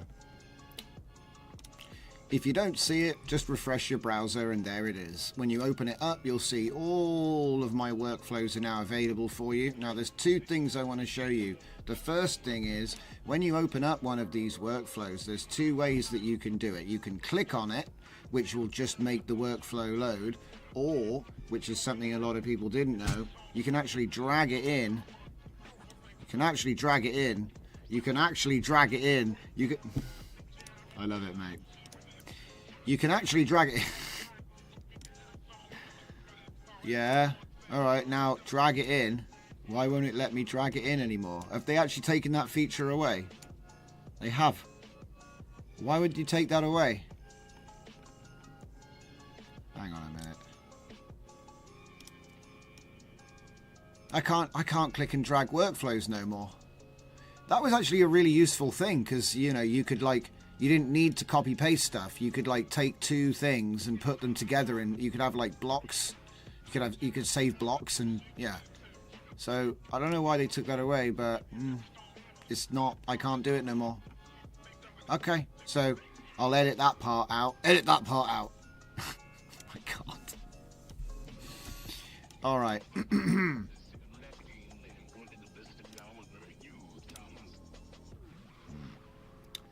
Okay.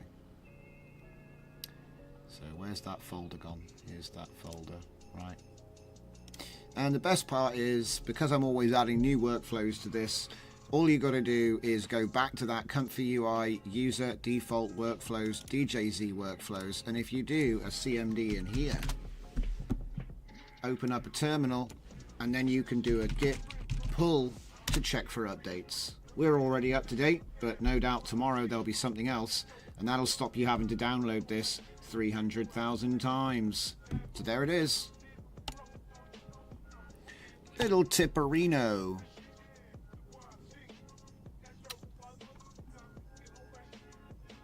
Like I said, it's the same thing for everything, really. You know, this is just how that's just how Git works. Black Tom says, do your looping workflows use Hunyuan or WAN? Nope, they don't use either. They use NVIDIA Cosmos. And they have a start and an end frame, you see. Hunyuan and WAN don't have a start and end frame feature. So that's why you can't, do you know what I mean? That's why you can't do looping easily. You can still do it, but it's like, ooh, it's not as reliable. When you have that start and end frame feature, you can actually do stuff. See, the trick, right? Everyone tries to put in the same image for start and end, okay? That doesn't work because the model will likely just say there's no movement. It starts and ends the same, so there's no movement, right? But the thing is that, pardon me. The thing is that what you can do is you can, if you've got start and end, you don't have to start and end at the same. You can do start A, end B, and then you can do, for the next video, start B, end A. Put the two together, now you've got your infinite loop, you see?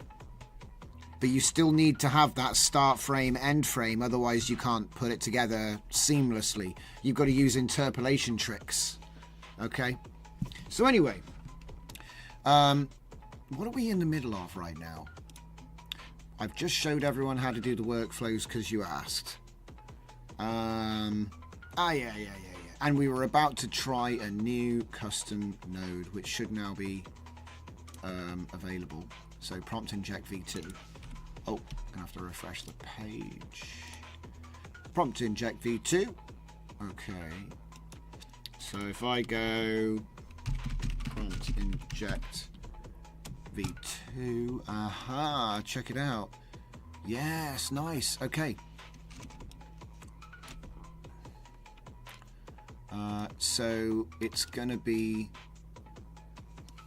without the injection, with the injection. There. So into inject and then into display, and then put the image in the middle. It looks nice. Okay.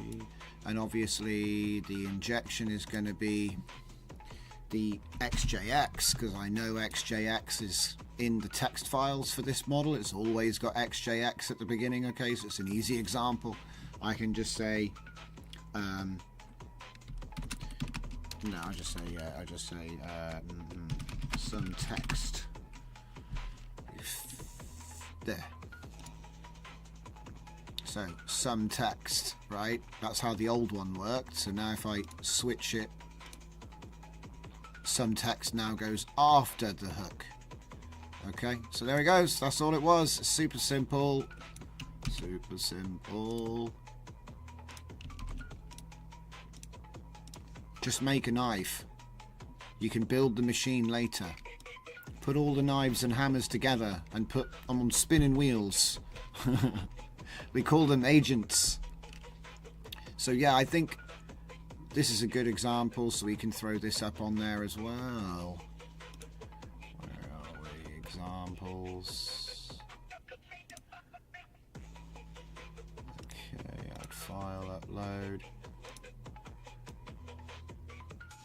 I'm not sure. I just make sure I did actually upload it. Do it again.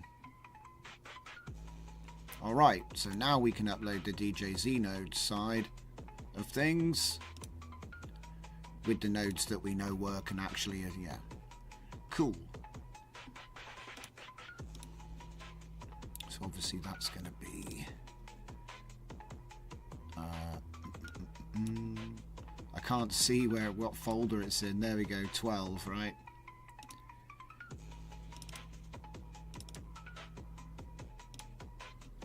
That one, that one, that one, and that one. That's what's going up.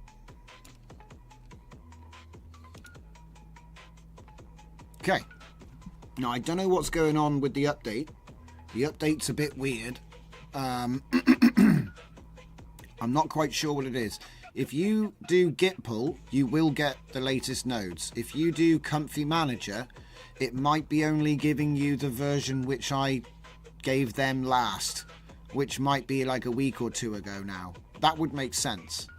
So there is a way for me to fix this by pushing a manual update, but because we do so many updates with these packs, you know, you're better off doing a git pull, like I said, and that's easy. You just go into the you go into Comfy UI, you go into the custom nodes folder, you open up the custom node, and then you open in terminal. If you don't have open in terminal on your version of Windows, you can select the address bar, type CMD. It will give you it will give you the terminal, and then you can type git pull yourself. Already up to date. Okay. A lot of nodes won't actually change, so you don't have to update all of them all the time, because some developers just like, you know, it's fire and forget. Yeah, once it's up, they're working on something else now, right? But occasionally things need updating. Usually it's because something changed and it broke everything. It's quite common. Alright, that's everything I needed to show you on that side of things. Oh yeah, that's me installing endless custom nodes. Because I just do it all like that on the command line. Right, Machines 11 is pretty much been downgraded now to a model repo. So one thing I do want to do is test out what happens when we pull this lot out. Okay, you know, with El Scouto. So let's give that one a blast.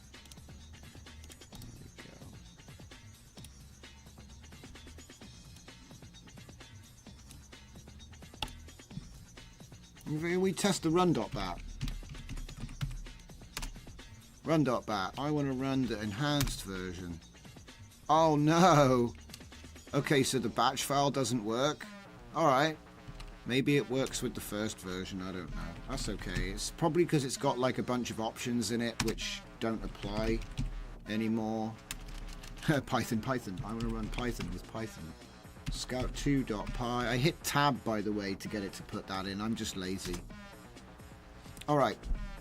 So we want it. Source directory, source path is downloads. So I want to change that to my old comfy output folder. And this is, like I said, this is the whole reason I made this damn thing, okay? It wasn't just for downloads. What else is a large repo of basically the same files? You know what I mean?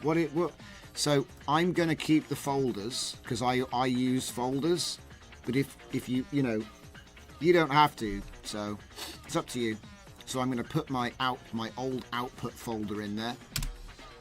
And then it already has a default destination path. So I'm hoping that's, if I just hit enter, because I already have it put in there, it should just do it for me. So I'm just going to hit 3. So it says you're gonna move 168 files from to, and I can't read it. That's a problem. It should really tell me where it's gonna go, because I just noticed it doesn't actually tell me anywhere where it's gonna put it. So let's find out. It should be fine. But I just want to make sure, because remember I didn't actually put I just went, yeah, sure. So they should all be going to my NAS. And while it's doing that, it's coffee time. Isn't that good timing? I can't believe it's coffee time already. I swear I just had one.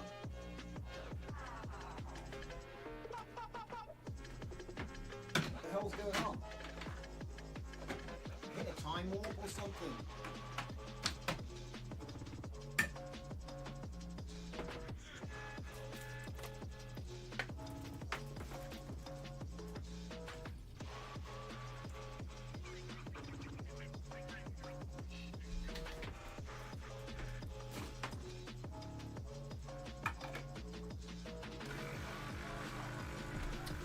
Yeah, my basic idea is anything repetitive can be turned into a script and automated, and then you can write it with AI in seconds, so you don't even need to actually spend any time on the automation anymore.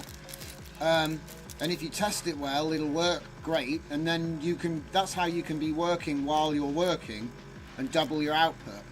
It was already fast. You know what I mean? It was already fast.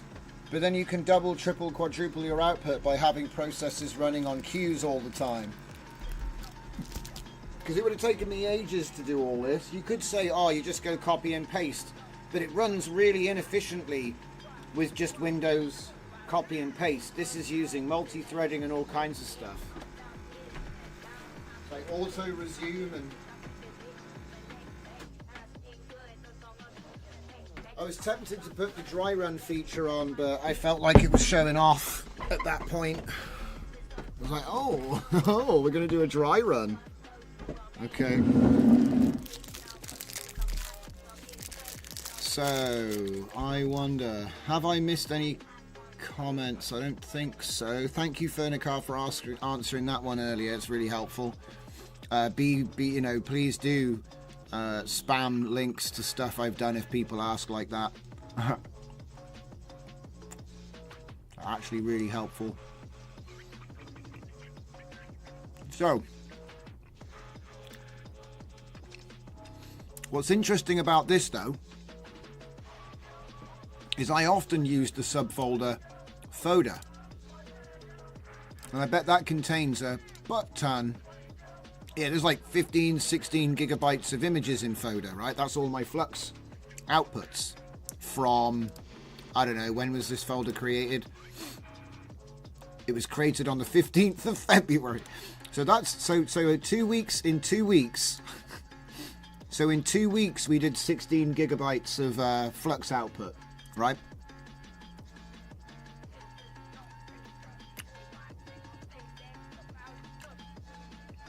So,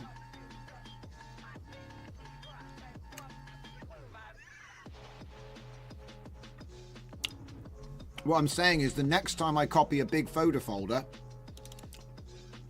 it's always going to be like flux 0000. So there's going to be like so many flux 00001 underscore dot pings. There's going to be I'm going to have a lot of those, like under, and then there'll be 1, 2, 3, 4, you know, because it does do collision renaming. But I'm thinking if you've got thousands of files and they're all being moved and renamed, you know, it's probably going to take a while. Currently it's moving effects, which I think is just full of video. Let's go back and have a look. Is it still here? No, it's gone. Okay. It's doing really well because there's probably like, I wouldn't know. It's 21 gigabytes in there. And 15 was here, so that means there's like 5 in all that. That's not bad, you know.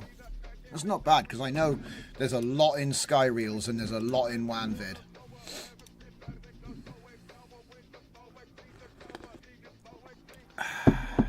Some good coffee, guys. Right, so anyway, while it's doing this big copy job, right, I've obviously finished updating my examples. I've written those custom nodes like I said I would, and I hope you can see that it's a very logical conversation. There's no tricks. All I said was we will improve my old node by adding a feature, and explained what the feature is and how it works, and it did it, and it works, right? Now, the reason that I've made so many nodes is partly because I needed them, but it's also because I want there to be examples, because when you go on the wiki and you look for like how to create a custom node, it doesn't really tell you. I don't think it's really very intuitive. But when you can see, oh, this is how we made a voice effect, this is how we did a video effect, this is how we did text to speech, you know, all these different things, you've got something to base it on. Because when you look at how vibe coding is done, you often do what's called, what I like to call code to code, which is like image to image for us in the image game, okay? So what's happening is we're presenting code which we know works, which we may have written ourselves, okay? It doesn't matter. We're presenting code which we, you know, and then we are saying, I want to change it by doing X, Y, and Z. And then the AI will alter the code to your recipe. And then when the whatever you've got, when it's finished and running, you can look at that and go, nice. And like I say, if it works, publish it on GitHub. At the end of the day, let everyone use it. It's up to you what you do. Maybe you just do it for yourself. Like recently, this, like I said, this Scout tool that I've made for myself, I've done it purely because I had a problem, and that is that we're generating tens upon tens of gigabytes every week of output data, and it becomes impossible to actually organize and maintain that. And so I needed a tool that could like sniff around my computer and be like, aha, I found a buttload of AI generations again. You probably want that in your archive. And then I'm making a central library on a NAS. So that's what I'm actually doing. And as you can see, if I go up one, you can see here are all of the folders by because I've just said do it by file extension. There's just, you know, there's just too many. And so what I'm going to do is dot around all the places where I've, you know, all of the skeleton comfies that still remain. I'm just going to scoop everything in here. And then we're going to end up with, like, I dread to think what's inside the PNG folder. It's probably not that bad, actually. But, yeah, the point is, and then obviously I've retained the folders too. So I've got look at that. I've got 438 folders to go through. See, if I open one of them, it's prompts for XKX woman wearing astronaut suit with helmet driving buggy. I think that's Star Citizen. Not sure. Driving a buggy. Star Citizen. Does Star Citizen have a buggy? Yeah, they do. Yeah, so that's Star Citizen prompts. Anyway, that's my point. Ridiculous amounts of stuff. Like, what's this? Backrooms project. Yeah, I bet this is my video. Is this a data set? Wait. Yeah. Huh? What? Oh no! This is the actual backrooms, but for GTA 5. Well, that's random. I didn't expect that. Yeah, my GTA 5 isn't installed right now. Otherwise, I'd be able to look at that. But anyway, point I'm trying to make is I got a whole bunch of crap. We need to clean it up. Right. I was starting to tell you something earlier, but then I got derailed, so I may as well just do that now. Used to make video games, just independent, for fun with friends, okay? And used to help out on, like, Unreal Engine 4 training. A bit like how I help out with AI and how I'm still here doing what I'm doing, right? So, well, that's how it led to that. That led to that. So, basically, I made a game a long time ago, very basic, and we had to make all the assets ourselves. My friend, who sometimes comes in here, his name is Never Sunday. Can I not move this window? Oh, okay, well, I guess I'll have to switch monitors. This'll be a first. Hold up. Right, we don't want that. Delete that. Yeah. So essentially, I made this with my friend Never Sunday, and hang on a minute. How does that even work? No, I can't do what I'm doing here. Can I not even bring it over here? I'm a little bit like, what? Give me a second, guys. For some reason, wait, can I move it now? No? I've never come across this. Basically, I don't stream on my primary screen. So, wait, can I... I'll try it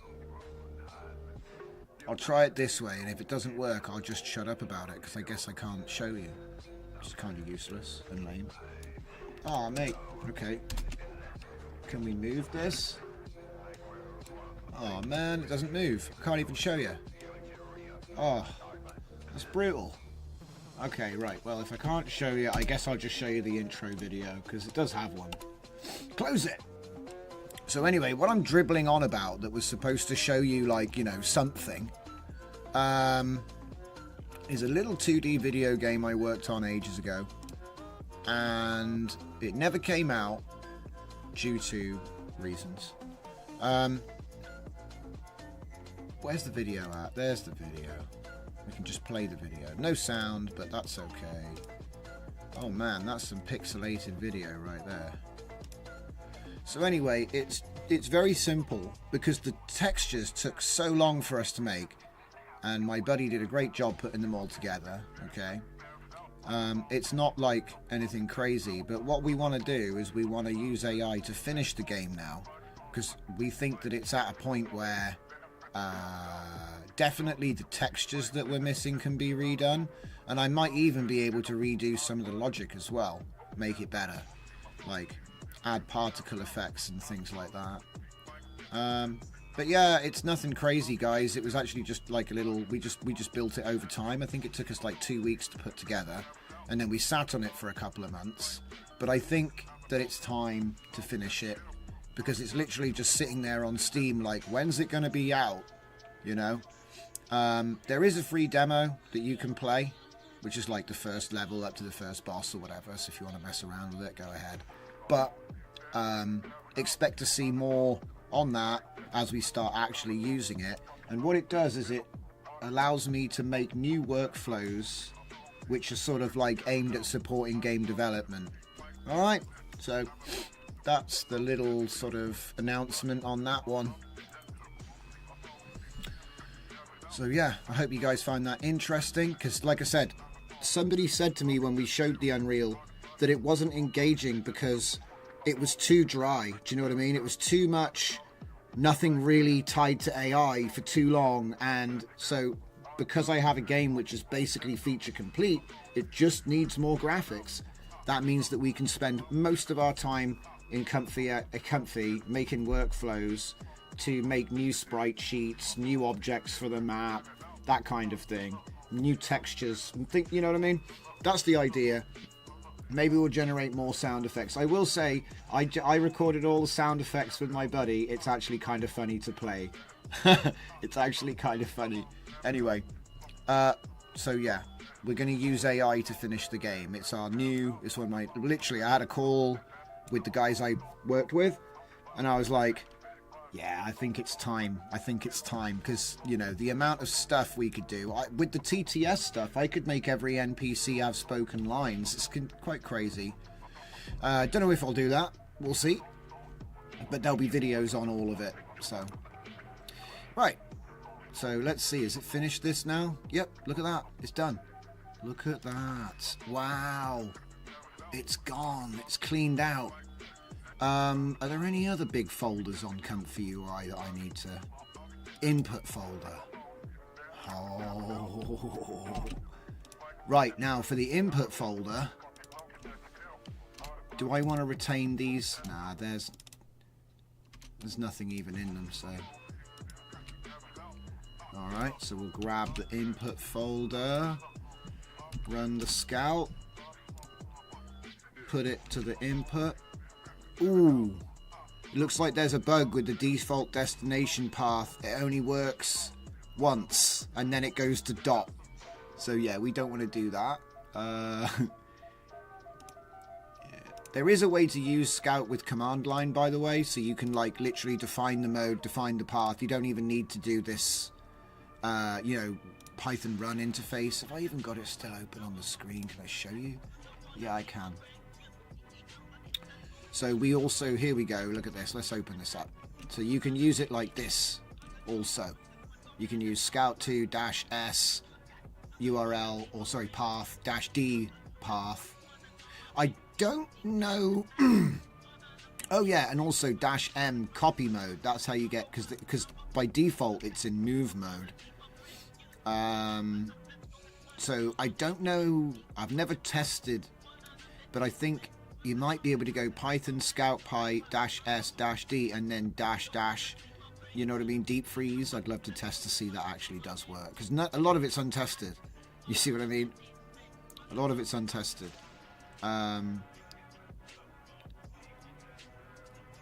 Yeah, see, so you can use it via command line is what I'm saying. Was there other stuff? Because this is the funny thing about AI. Sometimes it adds features that I didn't even know it had. I'm like, it can do what? And they're like, oh yeah. Like in one of them, it was like going on about UI stuff. And I was like, but there isn't a UI. I am tempted to make this into a UI with Takinta though. I am. Because it's just like, it's an easy prompt and you can have it baked into an exe in about... I don't know, it does take some time because it actually has to compile the app for you. But it's pretty impressive. So it's something I've done for a couple of the other projects in my GitHub. I just haven't pushed them out because you know how it is, like untested automatically built EXEs. I mean, I hope they're okay, but I don't want to be putting out stuff full of memory leaks, you know? Fernicar said, is it possible to grasp the meaning of it without enough accuracy? No, nailing down the formula wouldn't be easy. It's not normal to formulate good gameplay mechanics on the fly. Well, that's the thing with my game. The game I've built, it already works. It has solid mechanics based actually on Pac-Man.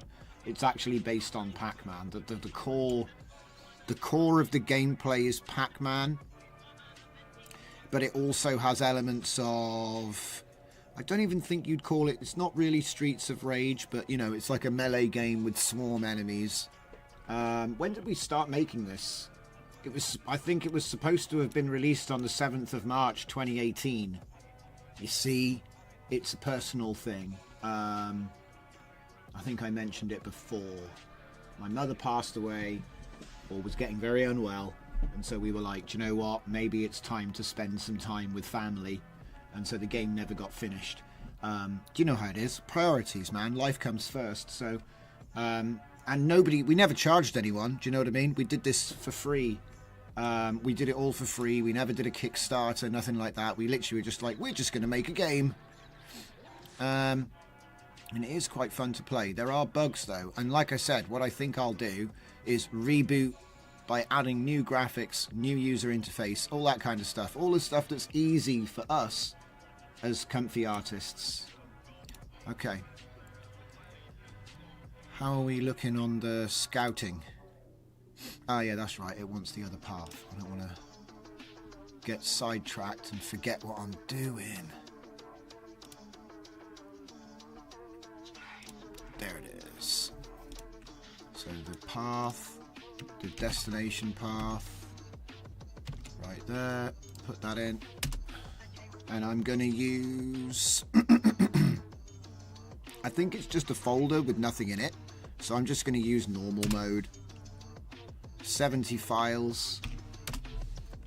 That means they'll all get sorted. So videos to video bin, images to image bin. This is what I want, you know what I mean? So it organized FLAC, JPEG, MP4, PNG, text and WAV. So those were like, you know, things which I dropped into an image loader. Basically anything that you put into a loader goes into the input folder. So, wait, what? What's this? Oh look, it looks like at some point I put the path in wrong. And so it didn't go to the right place. Alright, this will be fun. This'll be fun. I'll do it myself. That was because I just press enter once, so it's just dumped it in the folder with the scout. That's an interesting behavior though, because if you get Scout to install itself on a PC, it can collect all the information into a nice little package for you. But I do mention these things, right? So let's see how we do. 23 gigabytes. It's going to push across there. Did I really want to do all of them? No. We've messed up. We only want them. The rest, we don't want to move to VNV. That's the point. Is there a VNV folder in here? There is. It's probably the one that I was just going to... Yeah, so we can probably delete that, actually.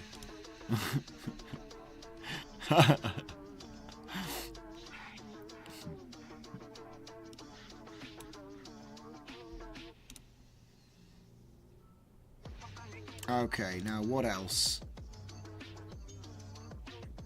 Get Scout to scout itself. Sort yourself into folders. I sorted myself into the pie folder. So I think I've got everything I need from here. The only thing that's annoying is sometimes you get models which actually they store the models inside the custom node, you know? Blacklist the path dot. Yeah, to be honest, what I need to do is put out a fix for this. What I'll do is I'll fix it later. Essentially just load up the project in VS Code and just go when the user doesn't put a URL in, you know, be like, oi, put something in. Because I could have sworn it said it had a JSON support, so you could write a JSON which contains things like input, output, whether you're using deep sort and stuff, but maybe that was just for the reporting. I could have sworn there was like a way so you could have a JSON in the folder and just click run and it would just run. But I think that I must be confusing it with something I made in the past. Okay, so we're copying those, that's fine. It'll probably ask me about duplicates. That's generally what happens. But yeah, like I said, it's no secret. You can chuck on Steam. Angles. Free demo on Steam. Buy it today. Oh yeah, there was another reason the game didn't come out that I forgot about. We were the target of a credit card scam. Basically, there was some European website that was selling, like, you know, cheap game keys, but they were selling them in packs of 5, and they were using fake credit cards to buy them from themselves or something, and our game was on their website, so they were like doing fraud with a game that we hadn't even released yet. And I was like, blimey, that's real. It's like all we wanted to do was make video games, you know what I mean? And then you get like used to do some weird fraud in a different country, and there's nothing you can do about it. Because what they did was they generated new press keys with some kind of Steam hack. So, yeah. And also, we sent out 100 Steam keys to journalists and YouTubers, and we got 2 reviews in Germany. The rest of them went onto key websites to be resold. Isn't that amazing? I love it. It's great. So you get to see, do you know what I mean? You get to, when you're behind the counter, you get to see what's happening, you know? Behind the scenes, you're like, oh, right. And you're like, damn, it is dangerous out there. Just everyone's trying to, like, turn it into some kind of scam. It's crazy. I much prefer open source AI research. But we do want to finish the game. And you'll know it's mine because it's made by Biopunk Games. That's one of mine. That's me. That's me. Yeah, so what we did was we pulled the plug to, like, it's like a siege, you know what I mean? We just were like, ha, ha. And what if the game never comes out? Where are your keys now? Do you know what I mean? But it's been so long now. It's been like 7 years. So I think maybe it's time. And like I said, I've got the project installed on this machine.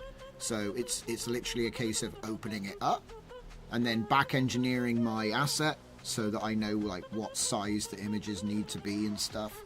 And then we can just start adding new enemies, new enemy animations, new objects for maps, all that kind of stuff. I already wrote all the procedural code for the level generation and stuff.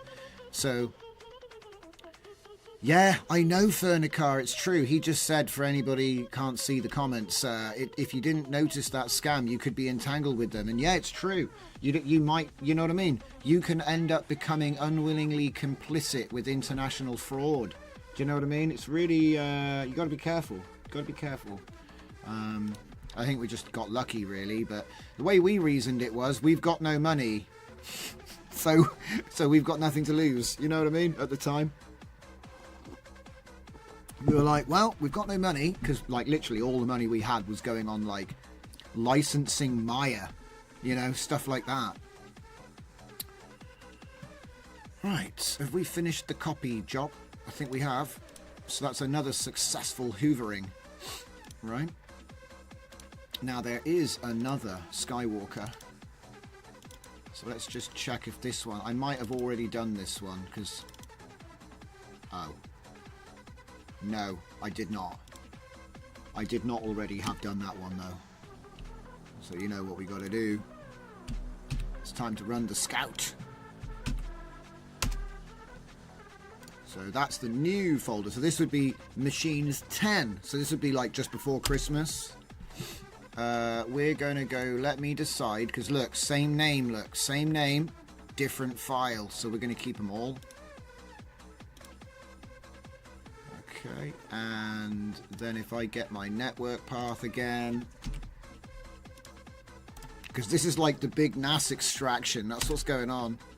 We're going to do deep freeze so we can keep those subfolders intact. 1,423 files, and that's just the files that are unsorted in the top level directory. How many does it tell you how many? 9 unique file extensions. I love this tool. Oh man, it's so good. Oh man, this is going to sort my life out. Honestly, the amount of fractured archiving that's been going on. I'm probably going to end up with a... Right, if you don't hear from me for a week, it's because I put so many images in one folder that Windows just died and I had to like buy a new computer, okay? So just watch the watch the feeds, watch my socials. you'll know first. As I created a singularity by putting too many PNGs in a disk. Just put them all in one folder.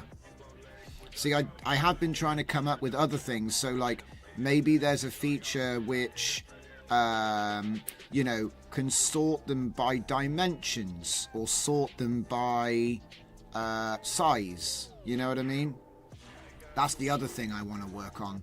So that once you've got all your files in one place, then we've got a tool to, you know, organize all those files as well.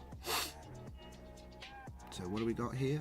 Yep, nice. It's going to do the folders. Cool. So, and then the next thing obviously is the input folder, which has... Yeah, I've already... Yeah, that's a demo. Alright, cool. So there's 133 inputs. What is that? Oh, Titus! Everybody remember Titus? Yeah, so that's pretty much what I'm doing. I'm just like hoovering all my data into one spot. How many safe tenses? Oh my... Got like 50. And there's that WAN 2.1. Okay, so we're slowly getting on top of the data mountain because it is pretty big. I wonder how much have we got here so far? What's in the bag? I'll put that up there and let it keep counting. Okay. Yep. Down there. That up in the middle. Right. The game 45 is free. Did you notice they open sourced? Yeah, do you know, I noticed actually that Command & Conquer open sourced. Do you know, the biggest problem I have with when games open source is it's kind of a little bit of a trick. Because usually they open source for a reason. Like, they were based on NetBIOS, which you can't run on Windows anymore. Do you know what I mean? So they like milk that thing dry. And at the point where... because you know what I mean, like the multiplayer architecture, it runs on a system that isn't actually in use anymore. So it's like, oh, we'll give you the code, and it doesn't teach you anything, you know. If they were giving away like Red Alert, I'd be like, holy damn. But even then, it used GameSpy, and GameSpy is another thing that doesn't work, you know what I mean? So it's sort of like, because a lot of these early multiplayer things, they were running on some server that's shut down now, essentially, right? Or the entire network coding of the internet has changed because it's been so long, right? So it would be nice if we had some good examples for multiplayer code, you know? This is why I was trying to work on something like that the other day. I haven't had a chance to install the NPM side of things, but so it might not work. It might be a dud, but yeah, this is why open sourcing is so important, guys, because, like, if without open source, they sit on it until it doesn't work anymore. And then you get the code when you can't do anything with it. You know, that's like basically being given, like, moldy banana peels and being told, what? You're not going to starve, you know? It's like, it's nice that they gave out the code, but if I'm being honest, there's open source, Command & Conquer, that is the same. It's, you know what I mean? So it's yeah, it's kind of like a bit of a cop-out. I don't know about this game specifically that you're talking about, though. Like, all it is proof that John Carmack was right again, because John Carmack open-sourced Doom, and they had a shareware. The first level was shareware. You know what I mean? So it just says it's just making id Software look better again. You know. Just the visionary John Carmack, yet again. Anyway. How are we doing? We're still copying stuff from there to there. So we've got 84 gigabytes in loose files and folders currently. And that's going to grow. That is going to grow. It's a good start, though. obviously I've been having trouble with my computer's sort of storage space and all on the streams lately, so this was something that I had to get done. And yeah, give it a couple of days, it'll be donezo. Things that I didn't mention, we fixed Kokoro TTS nodes, and we've actually started adding new stuff to it. Oh, that's a good point. I wonder how that looks. So, Kokoro V4. Hang on.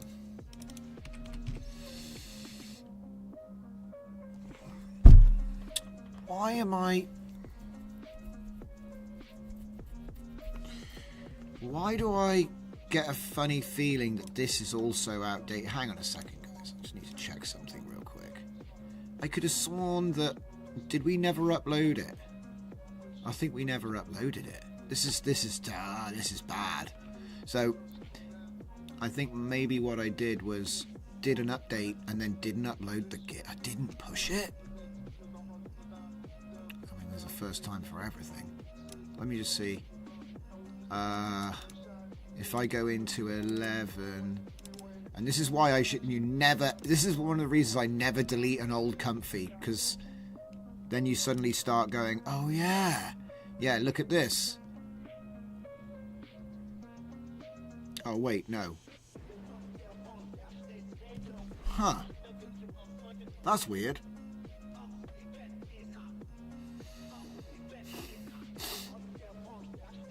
That's weird.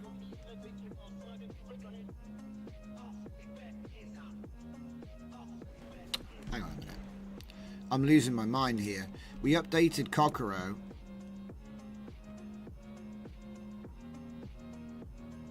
V2 and V3 were updated yesterday. Yes.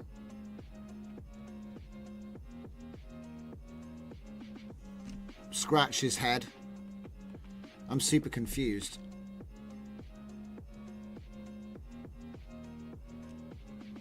Yesterday, V2 and V3 were updated.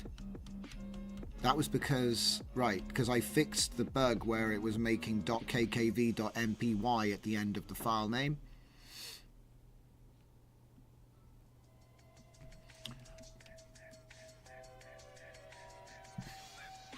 There should be a V5.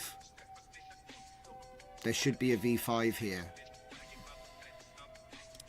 Did I make it in a... Did I do this in a city... Did I do it in my tools folder, maybe? No.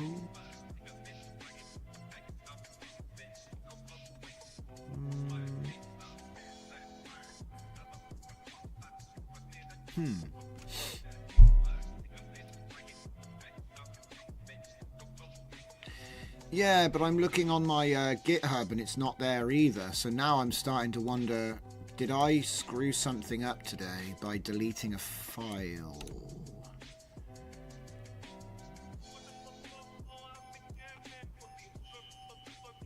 So now we're going to do our daily schizo searching for stuff mission. There should be a V5 here. Have a look at this. History. Scout 2. There, look, it's right here. See?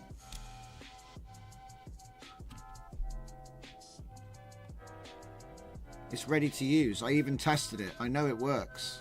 I already did it. We already tested it. So where's it gone?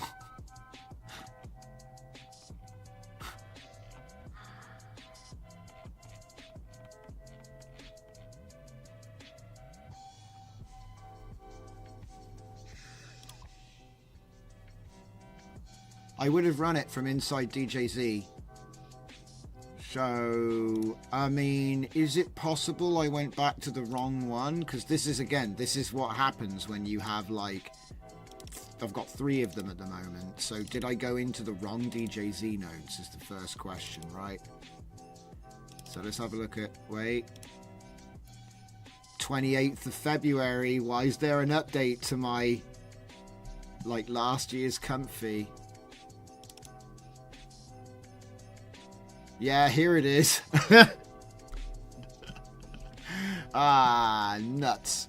So basically these 4 files, they all have to go uploaded to the GitHub. So that's what happened there. See, this is another reason why I need to do what I'm doing. This is why I need to take the time to actually like go, look, I'm going to spend a couple hours every day and I'm just going to do like it's curation, right? It's basically just another curation job, but you're not making a data set. You're just making your library not be a mess. Heavily recommended. So drop that in there. See, I was wondering I was like, why am I not getting it? And it's because it's not in it, because I edited it in a previous comfy by accident, because obviously I must have just clicked on the wrong one at speed and then just done the work here. But that's good though. That means that I can now just go to my custom nodes manager, type installed, type cock, and then try the update. Cockro TTS, there he is. Uh-oh. Success. Good sign, guys.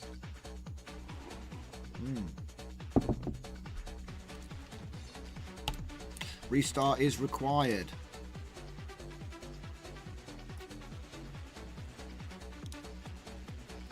And then maybe we can get that, because that was something I keep forgetting. We sorted it. We sorted it.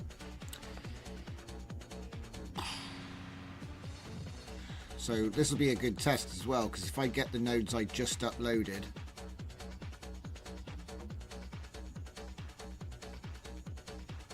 instead of like copying it across and all that, I'll just do it the way everyone else does it. It's probably more reliable, safer, and so on.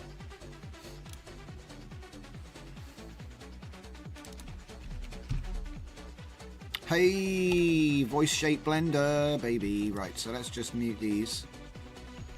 So, like I said, this was something which we worked on the other day. Cockero load voice, right? So you know how you can make your own voices by blending. That's one thing that we set up. Well, I took it even further. Oh, we've got no voices. Don't worry, that's an easy fix. So if we just go to... Oh, look, no voices. Is this the version I'm in? This is 10. So it's not 10, we want 11. Such a mess. You see what I mean? It all gets confused. So we're going to take my custom voices, Barry, Gary, Rory and Sally, and we're going to put them into my current install so I can actually use them. That'd be a good idea. I might, do you know what? I might throw these voices into the GitHub so that people can use them. I don't know. Where is it? Output? I'm getting confused myself now. Here we go. Put them into custom voices. There we go. Right, KKV. So then we can hit R. No need to restart Comfy. And then we've got Barry and we've got Gary. Now, if I was going to just get Barry, and then I could use the V4,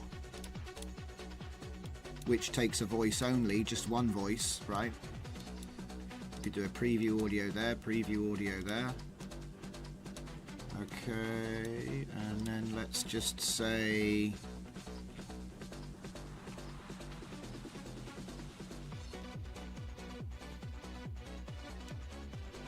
Take a little bit of thing. Yep. And... Yep. Put it on Slurp. Put it on like, I don't know, 47. There we go. Right then. So we've got Barry, Gary, and just Barry. So we'll do just Barry.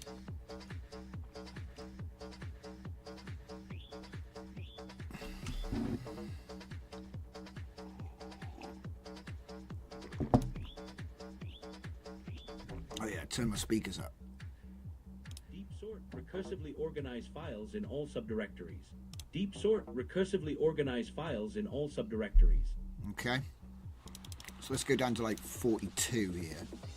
and then we'll do it with the blender.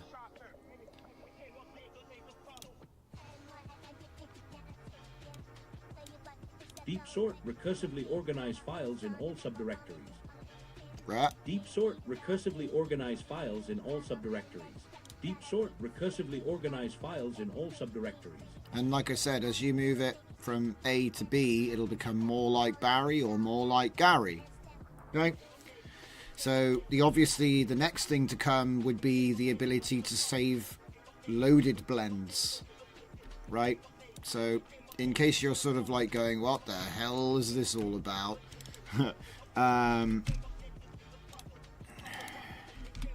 Maybe I'll just give you a quick revision here. Okay. So V2 allows you to blend in the way that the Kokoro authors intended.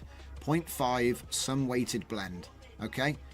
Now, because we've done a lot of sum-weighted blending with checkpoints and LoRa's and things like that, we know what the code is to do a slurp function and make a more advanced blending from 0 to 1.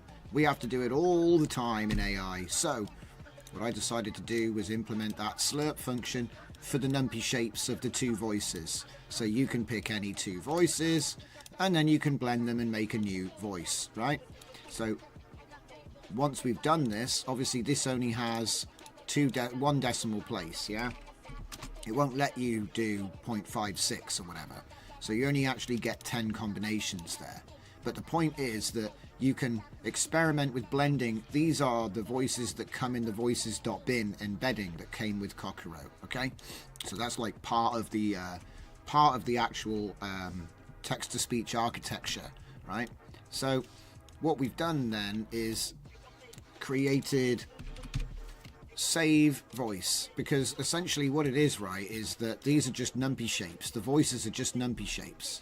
So if I was to take a slurp function and then take a voice and then make another voice, right, put these two together, that's actually going to save it as a .kkv in the voices folder of this custom node pack, right? And then when you press R, those saved voices will then appear in the load voice, right? And then you can obviously plug in the voice shape using the loader into my V4 or V5. So what we've done is we've blended two voices, saved them as a custom voice, and now we can blend those to make another generation of new voices. The difference is that this one you don't have a save at this level yet. So I want to make a way to do the saving, but like make a saved version which has loaded inputs rather than the drop down. So that's like the next step for this project, is to replace these drop downs with loaders, and then whatever custom voice, so it's like a grandchild, I guess you could call it, then you can save them as well, and it just continuously feeds into itself at that point. It's just infinite voices. You just got as many combinations as you can be bothered to make, really. So that's the state of the Kokoro project. So there's a quick update for you guys, and that is the last thing I had to tell you all about. So don't forget to check out the new WAN update. Unfortunately, the long play didn't work for us today, but we'll come back to it on another show and see if it works. Watch this space for more information about angles, and hopefully, pray for me as I start sorting through all of my data. Alright, I'll be back tomorrow. We're a little bit early on a Sunday, so we're probably starting 6 PM UK time. Don't forget to keep an eye on the pings in Discord. I usually only post up there. So if you're in our Discord, you'll know that there's a stream coming 6 PM tomorrow. So yeah, thank you very much, everybody. I'll see you next time.